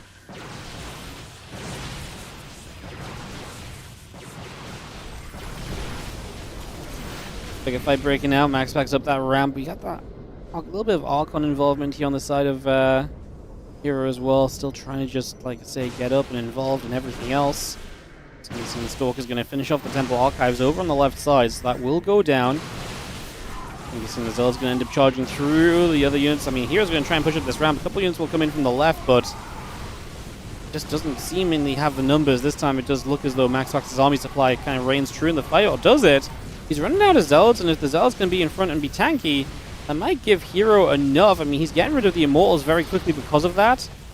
It's a hell of a stasis from MaxPax. Without that stasis ward catching a bunch of herO Zealots, he maybe actually just continues to get chased here and loses the fight even further. So herO taking incredible engagements, because I keep feeling like he's in a ton of trouble. This is going to be a lot better for MaxPax. He's got a few more Zealots of his own, but then the Zealots from herO pop out of stasis, and so now he'll still have more. That one Archon does a lot as well, because the bit of splash it can provide to the Zealots is just huge. And MaxPax is doing so much running and kiting that obviously he is getting some shots off while running and kiting, but he's also taking a lot of shots as well. So that is something else that adds up against him at this current point in time. Units regather here just to that top side. Archon settling. +3 attack upgrade coming through from MaxPax. The probes, the nexus, and the gates continuing up as well. The Zealots are going to charge in. Probes will take damage. That work is already dropping. The Stalkers blink back over to the right. The Zealots take some shots right away here. So damage already being done. I mean, herO losing the workers is not great.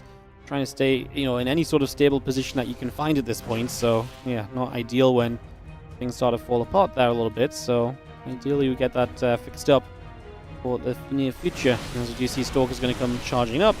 Zealots are going to move their way in. We're just going to be having this Nexus in some trouble, and herO can't keep the bases alive. He's going to run into trouble, and MaxPax just showing up and having enough to force him back and away. I mean, now herO's going to try and surround this army. He's coming in from the bottom side as well, so he is going to get us around. In fairness, herO's army is better. It has a lot more of the stronger kind of techier units, so while herO is taking economic damage, his army is staying in a position where it can potentially stay in this game. And herO is ending up at a point here where, it's like I say, I kind of believe in his army a little bit. Good pull away against that Stasis Ward, puts only the single Zealot into reach. He was about to walk into that fully fledged. He might walk into this one. Okay, he actually sends a single Stalker forward. It still grabs a second Stalker and Archon. MaxPax's army so far has not been good enough to stop this army from advancing. Now 3 Immortals at the front are going to trade with Stalkers. These Stalkers are going to get one of the Immortals, but they are taking an absolute beating during this. Zealots on the counterattack in the middle of the map from MaxPax, trying to play cleanup. herO still has all of these Archons. We're going to pull probes in as MaxPax as he feels the need to get this defense right here and now, but the Archons will shred the probes. The Nexus going down. Reinforcements at home from herO will look to play defense. It's an armor upgrade advantage from herO. Otherwise, again, it's army supply lead to MaxPax. Can he make enough happen with this army supply lead advantage? The 3 Immortals here are massive. Zealots from the left-hand side as well are huge because the Archons are not hitting those Zealots. MaxPax might have just found the fight he needed to clean this up, and I think he is going to, as herO does a lot of work, but just doesn't quite have enough in the end. The warp in from this bottom side and the Zealots coming in from that bottom left, critical to the defense in the end. Pretty incredible stuff all said and done. Actually kind of crazy. As what a wrap-up this turns out to be. It's going to be seeing the There's a couple units coming around. Just going to see herO. Just going to have to say GG. Has to get out of here. MaxPax will play Classic in the finals. So, we'll get this rolling in a couple of moments. That's going to be Classic versus MaxPax to round out our day of competition here in our qualifier, guys. There's some prize money obviously just still on the line, being the reason I'm moving through. Okay. Cool. Alright, we'll kick this off in a couple moments, guys. Throw some ads up and just give the guys a chance to do their vetoes, and we'll get this ready to rumble. Perfecto.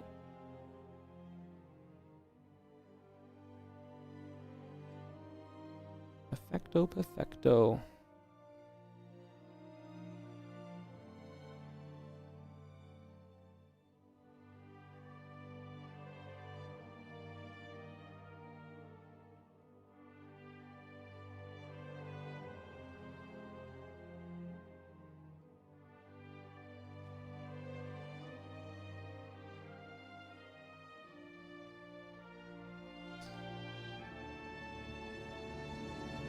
Alright guys, just waiting for the players to take a couple of moments and go into this finals. Classic versus MaxPax.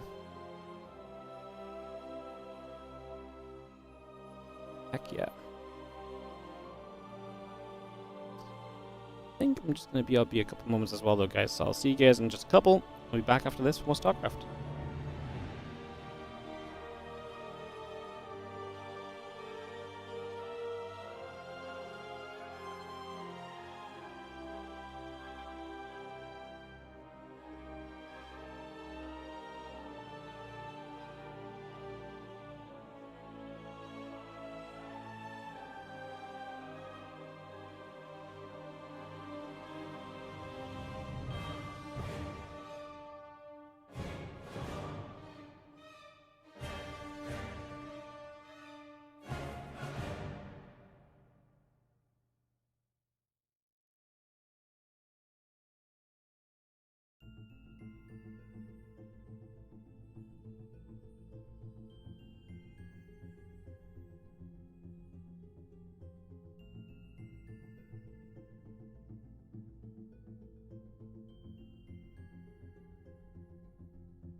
Alrighty, guys.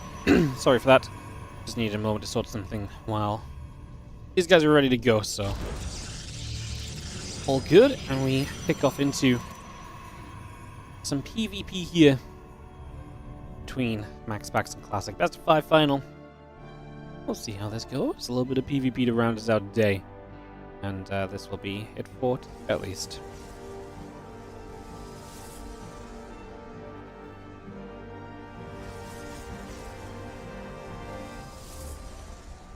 Alright, so game number 1, PvP action. Best of 5. There's already a Stargate proxied from Classic. A little bit different. Wasn't expecting a Stargate of proxies. And that will be his go-to for the moment.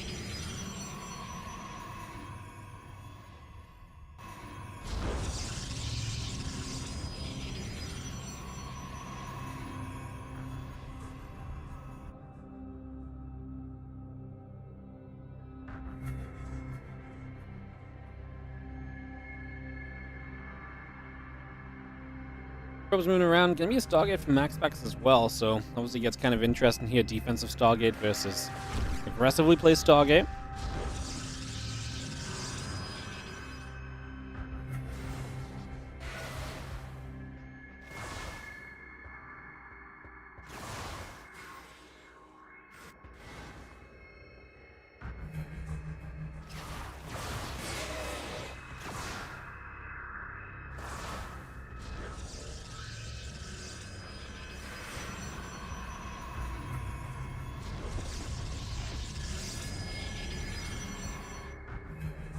MaxPax thought he could expand, but now realizing a bit of how aggressive his opponent could be, he cancels that.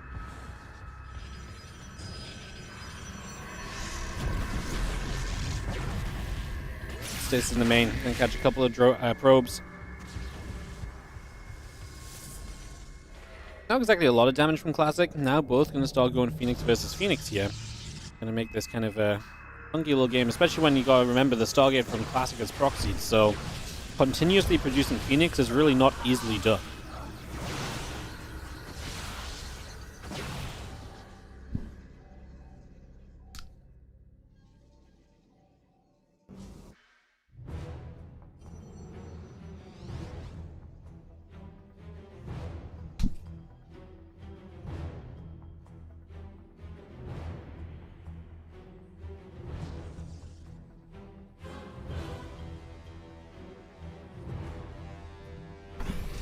Oracle just flies in, drops a Revelation, can back it up for now. MaxPax on his way to the Twilight as Classic's Oracle gets found by a Phoenix. Suboptimal for sure. Gonna try and drop the recall on it. It should be good to get away, obviously losing some HP there, but survival is the most important part of this right now, and survival is what we get out of that for the moment, so we shall survive through into the next phase of this as we get this going.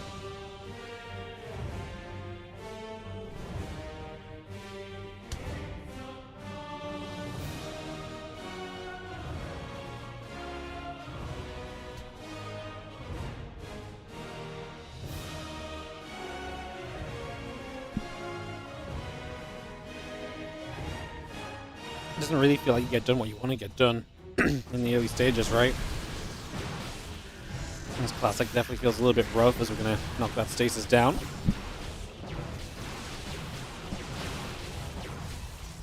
Chasing forward here, a little bit more being done, a bit more action coming about.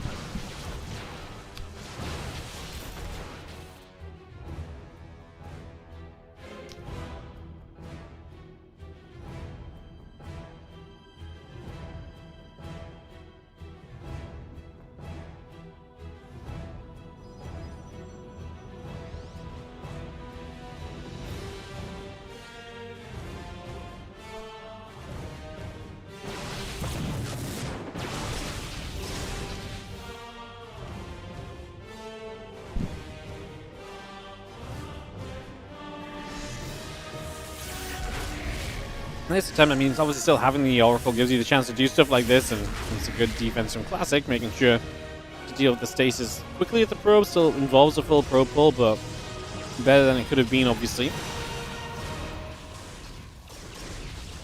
Oh, Oracle just lives, and as MaxPax sets up his Stalkers over here to try and attack through as well.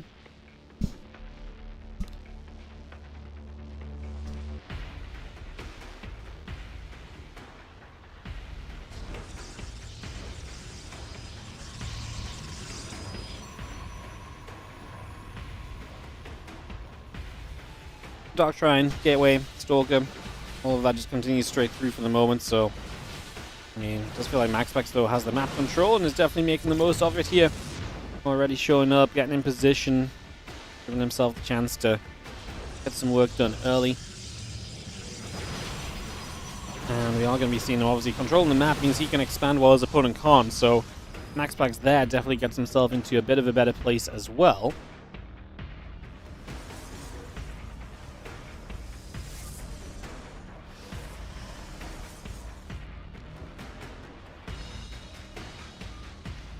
Definitely an extra bonus in the grand scheme of things here. Again, gate coming up. He's going to get that on the way. You can see the Stalker force that, at least pushing back the Phoenix. And we do start to get the expansion down on the side of Classic. So just going to be able to get that on the go. And bring that up. Charge on the way through as well. Hey, what's up, Who's Sly? Thank you so much for the 21-month resub as well. Appreciate the support. Thank you, thank you, thank you. Stalkers will again be here pressuring. I mean, supplies are pretty even. You have the stasis ward to fall back to his MaxPax, so this is pretty safe. And it opens the door for Classic to make a mistake. Blinking into the stasis definitely means he's going to be on a few less Stalkers available in the fight right now. I mean, the position becomes awkward because the stasis does kind of block. And Classic's going to get the Immortal out, and with the Immortal you really should just be safe here, and that should be that for the moment at least.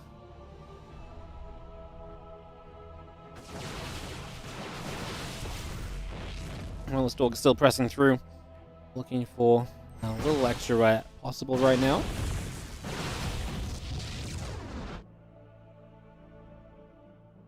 And charge on that +1. Both bursts building on through the Stalker and the probes and the gateway coming up and online as well. Sorry, excuse me. As we do have 2 extra gateways coming about. So 2 extra gates, 3 extra gates. You got the charge and the +1 as a part of that as well. You can see the few Stalkers already putting some pressure onto this Warp Gate here. So Warp Gate taking some damage, a few hits coming through. We'll knock this gateway down in the next couple of moments and we can resettle ourselves. As charge and the +1 continues into play, the gate's still continuing up as well. So again, a lot of that on the way through just for the moment. Well, I'll see the Stalker's knocking a pylon down over on that left-hand side. You'll see the Observer still going to be nearby. Again, the charge and the upgrades continuing into play, so everything else still coming online for now as we get this settled into action. Again, Temple Archives is about to be done. Those extra gates are still coming up. Stalker's going to get across, going to go straight in after a couple of probes, so again, get some damage done. But then just going to recall away as the Classic decides to get the heck out of there. Does not want to stick around for now. And that will be that momentarily, at least. We'll see what the next step of this continues to be very soon, though.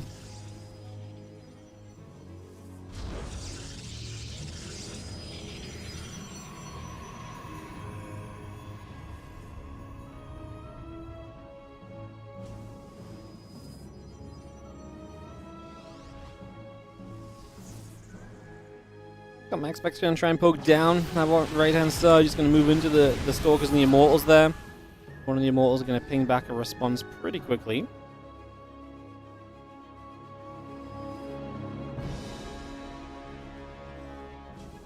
A few more warp-ins, a couple High Temple going to walk through. The Archons are still coming up. +2 attack upgrade going to be a part of this on the Forge. It's going to be true on both sides of the map right now. So again, those upgrades on the way out. Again, charge finishing very shortly. The Archons continue to morph on in. We have got the Stalkers of MaxPax looking to press forward already as well. So looking to press into this. The Immortals are going to be there immediately to push that back. Going to try and play defense at this point in time.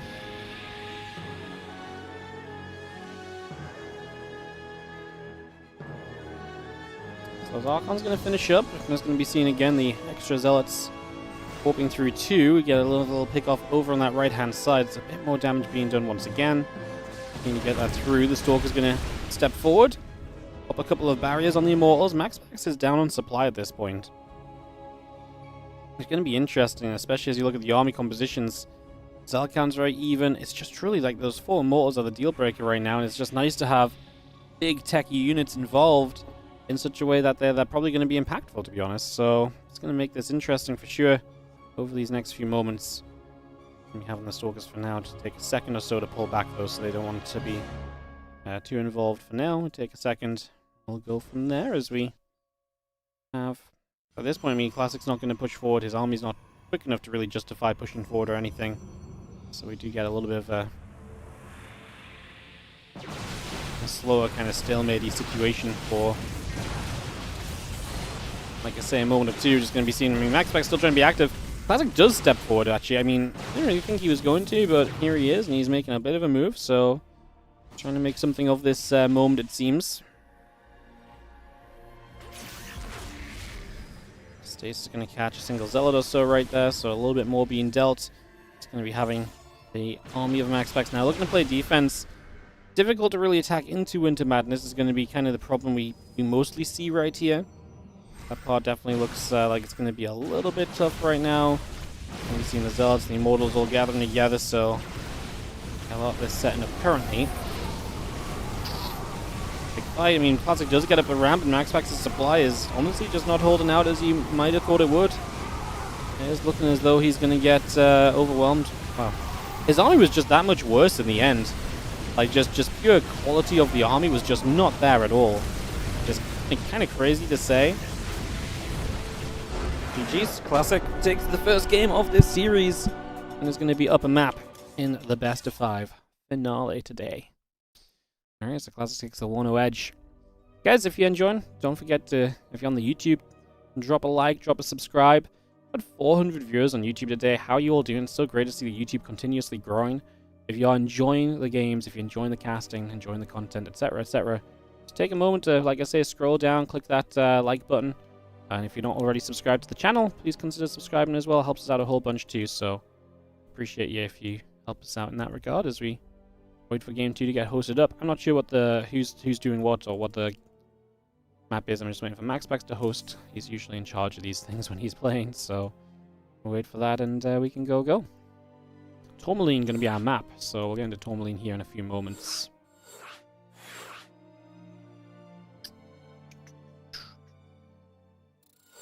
Game 2, Tourmaline, Classic 1, MaxPax 0. Man, I'm ready for, I really need my voice to pick up in the next day because we've got some long streams coming up. And right now, my voice is not wanting to play nice at all. My voice is struggling, honestly. Been rough. Hopefully, we get it back on track a bit, though. Fingers crossed. Make something happen. Alright, anyways, we do have, more importantly, though, games going. I guess that was my long-winded way of explaining. If you hear me clearing my throat or coughing, then I'm sorry, because my voice is just struggling a little bit at the moment, so apologies on that one. But otherwise, we are ready to go. Do. Bow, bow, bow, bow, bow, bow, bow, bow, bow.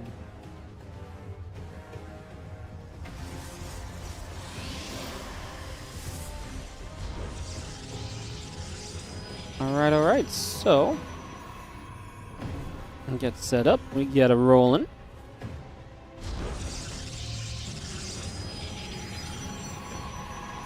Game number 2 here between MaxPax and Classic in this series.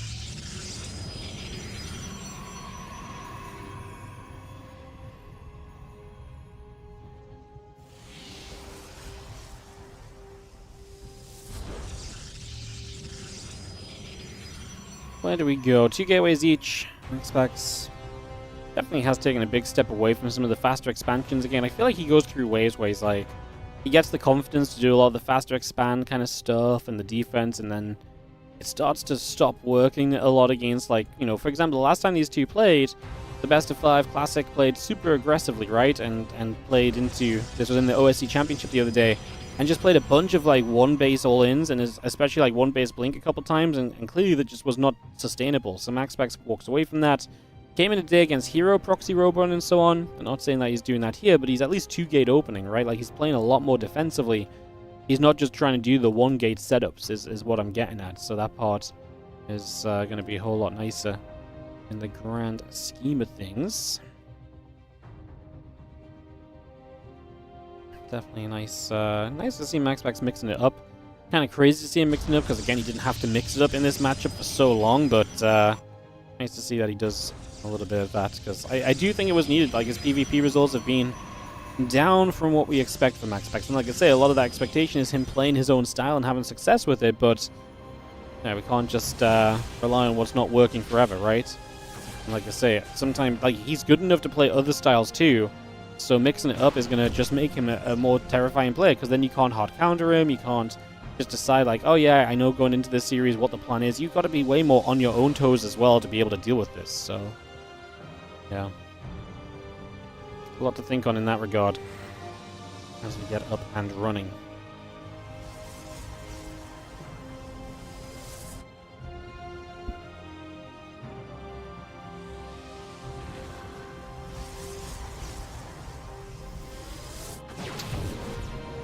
Battery coming up, next is on the way. Hawk on the warp gate building through. The Adept going to shade by. The couple stalkers going to be there to push the Adept back in return a little bit. And Prism and the warp gate all continuing through. Have the Adept there poking away at the probes for a couple of moments.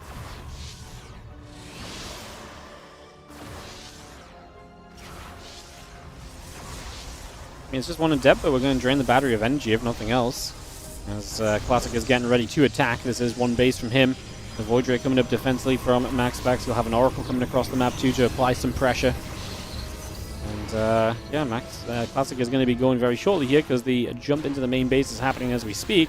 This is awkward. There's not much defense in this main base. There's no battery for sure in this main base. So that makes this a little vulnerable. Obviously, if that pylon went down powering the Stargate, that could have been disastrous. But we did get other units there. We lose the Oracle, though. Oh, that's massive, because now we can move across the map with everything, and you're not going to have time to build another Oracle here. You're going to have to keep cranking out the Void Ray production to kind of play your defense, right? So, not ideal. Prismatic has to come down super quickly. Void Ray already out of shields, which means if nothing else, it has to go to a battery and start draining the battery energy right away, as Classic's only going to get more powerful with all these other units showing up at the front. So he's going to bring all these Stalkers to the front, and he is going to send this 26 to 18 army supply. Does he have a chance to knock this Void Ray down? Yes, he's got enough Stalkers to do so. You kind of have to fight this as MaxPax, because as you can see, the batteries are going to go down full of energy if you do not fight it. Classic has a lot. He's got micro potential on the Prism as well, so that's going to be another major factor here that should help him. Second Void Ray showing up, and is going to drop Prismatic, but that one's going to get targeted down immediately, losing the pylon, depowering the gateway. The battery, sorry, is going to be massive. No damage output on the Prism, and that's going to be GG. That's a cleanup, and that is a game 2 to Classic. A 2-0 lead in this best of 5 right now. So Classic off to the races in this series, as we'll get ready for a game 3 in a couple of moments, as Classic is a map away from just being the winner today, cranking himself into some additional prize money and all of that lovely business. Lovely, lovely, lovely. We're going to go Ruby Rock for our map. Get this set to go. Bum ba bum ba da bum ba da bum bum bum.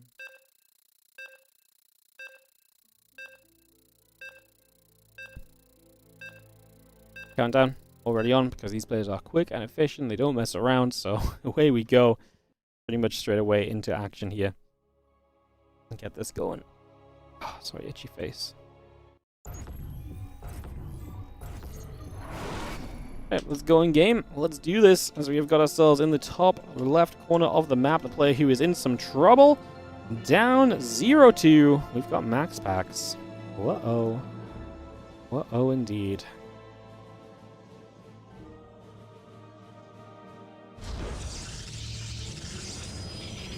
Yeah, really not exactly ideal, to say the least. Not super ideal at all.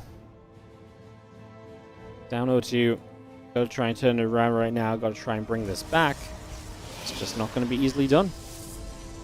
It's gonna be tough for MaxPax. Yeah, I really think so. I mean, down 0-2, clearly not confident in his usual style. Hence, he's mixing it up a bit.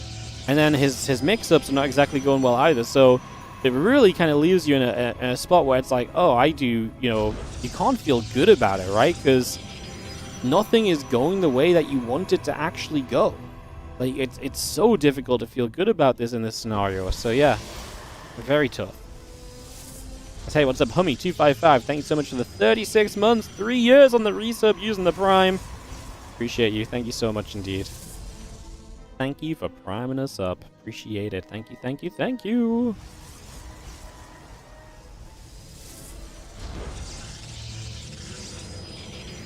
Say thank you. A couple of people joined us on Patreon today as well in the last 15 minutes or so. So if that's you guys, I appreciate you guys. I'll not read your names out because it uses real names and stuff sometimes. Well, one of them is definitely a real name, the other is not. But thank you so much if you just pledged on Patreon. Like I say, the Patreon allows us to keep on running events like this one. We're doing a lot to kind of progress the Patreon over the last year. The growth on the Patreon is higher than it's ever been, which is amazing. And again, everything that comes through the Patreon goes directly into more tournaments, right? We fully focus everything into more tournaments and all the rest here. So thank you so much if you're helping us out with the Patreon support. We appreciate you guys. That's patreon.com/WardiTV if you want to get involved. Again, 100% goes directly into tournament prize pools. So it's a great way to support the tournaments and to support more StarCraft action.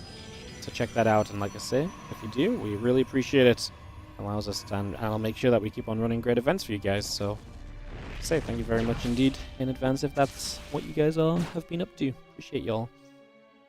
For now, though, we get back at it, and we just have our Stargate, a couple Stalkers in the Warp Gate all building up, so we get a lot of that on the way right from the get-go, and Depth just coming through. Putting some damage on the pylon as well for the moment.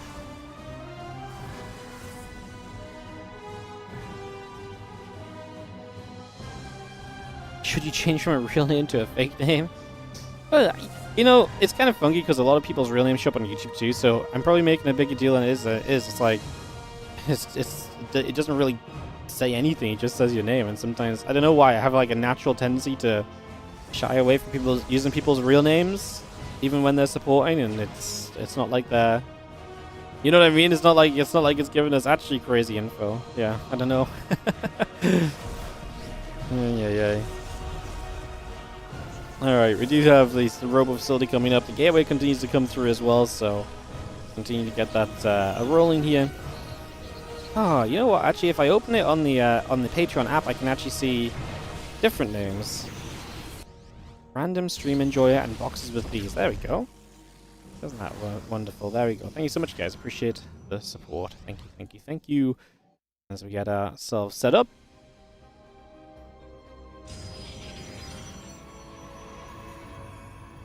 Get ready to roll. You can see a couple Stalkers in the center are going to be out over there. Again, the Nexus coming up. We got a lot of that underway just to begin with as well. So, again, we got some bits and pieces on the go. The Immortal coming through. The Nexus building. A lot of this continuing to produce up for the moment. So, a lot of bits and pieces being added on in and being, you know, a chance to bring us into some extra fun kind of positions here for now. That's like obviously just putting the pressure on. MaxPax is going to expand to the bottom left, which is kind of hilarious, because then if you get away with that, that's amazing. But the question will be, do you get away with that? And there's a very good chance you do. I love this Hallucinate Colossus just walks in the main base to see what's up. Why not?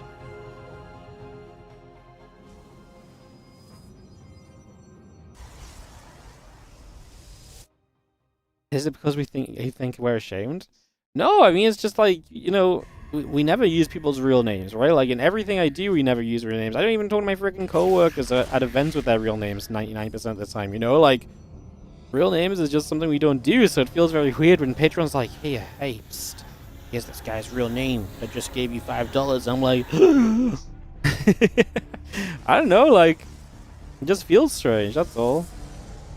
It just feels a little strange. It's not really strange at all. Like I say, I'm definitely making a bigger deal out of it than it actually is. It's just, next time I'll just shut up and not say anything, because this entire conversation didn't really need to happen. Yay. Stalkers, sentries gathering. One Stalker at the front caught in a stasis ward, so it's going to be caught up there for a couple of moments. Going to see another hallucination coming through. Taking a few moments to just see the Stalkers and the sentries, the Immortal, all coming across and dealing with this quite nicely for the moment.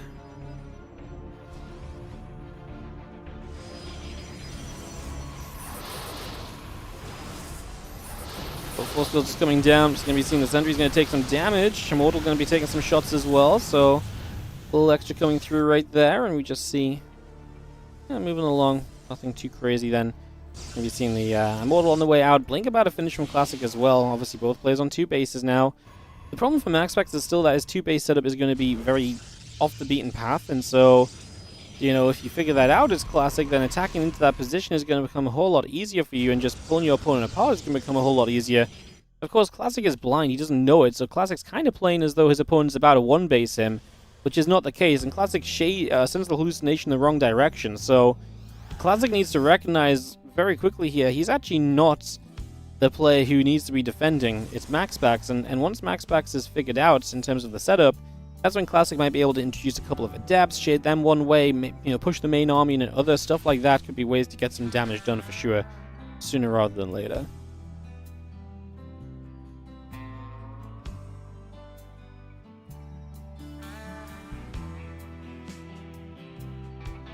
Okay, we figured it out, so we are going to come down here, main army shows up. That's not exactly good for MaxPax, who's not in position straight away. The Stalkers blink over to immediately just say, hey. The thing is, there's no blink yet from MaxPax, so his army is significantly worse, but it does have the 2 Immortals, but that's what the Force Fields are going to be very useful for. I'm going to bring a couple of units across with the Prism, but that's also dangerous, because if the Prism goes down, that's terrible, as MaxPax's supply is just going to plummet, 16 workers going down. The entire situation is just going to go falling completely away from you here. What a disaster. Some Stalkers step up. MaxPax, I mean, he loses the base. That's already really bad for you. And now we're going to lose the Prism as well. Can't really make this much better. Classic absolutely stomping MaxPax in PvP. MaxPax really tried to play differently, and he just got absolutely walloped for it. And Classic, convincing 3-0 as MaxPax gets knocked down in the finals.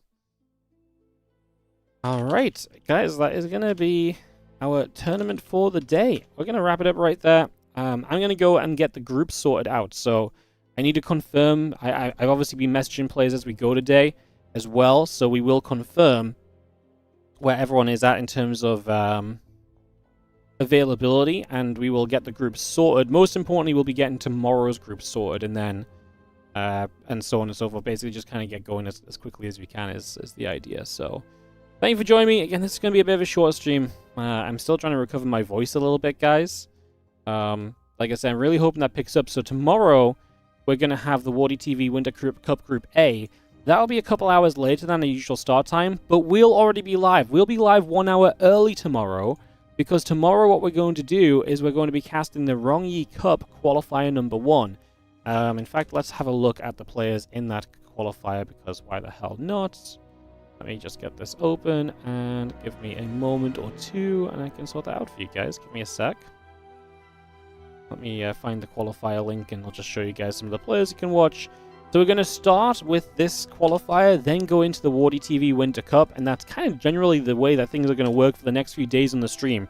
We start with these Rongyi qualifiers, and once we finish with those, we go into our usual content of Monday Cups or Winter Cup action, group stages, and so on and so forth.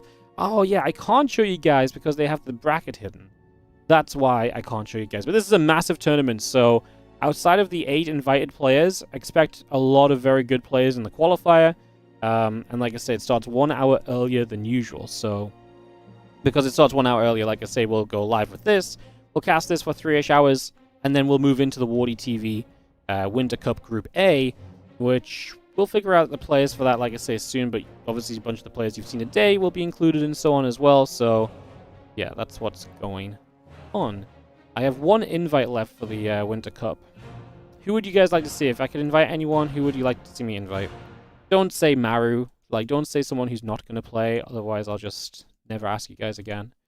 There's your chance to nominate someone in chat. Say who you want to see. Stefano, right. Twitch chat, this is why you don't get given any responsibility. Ay.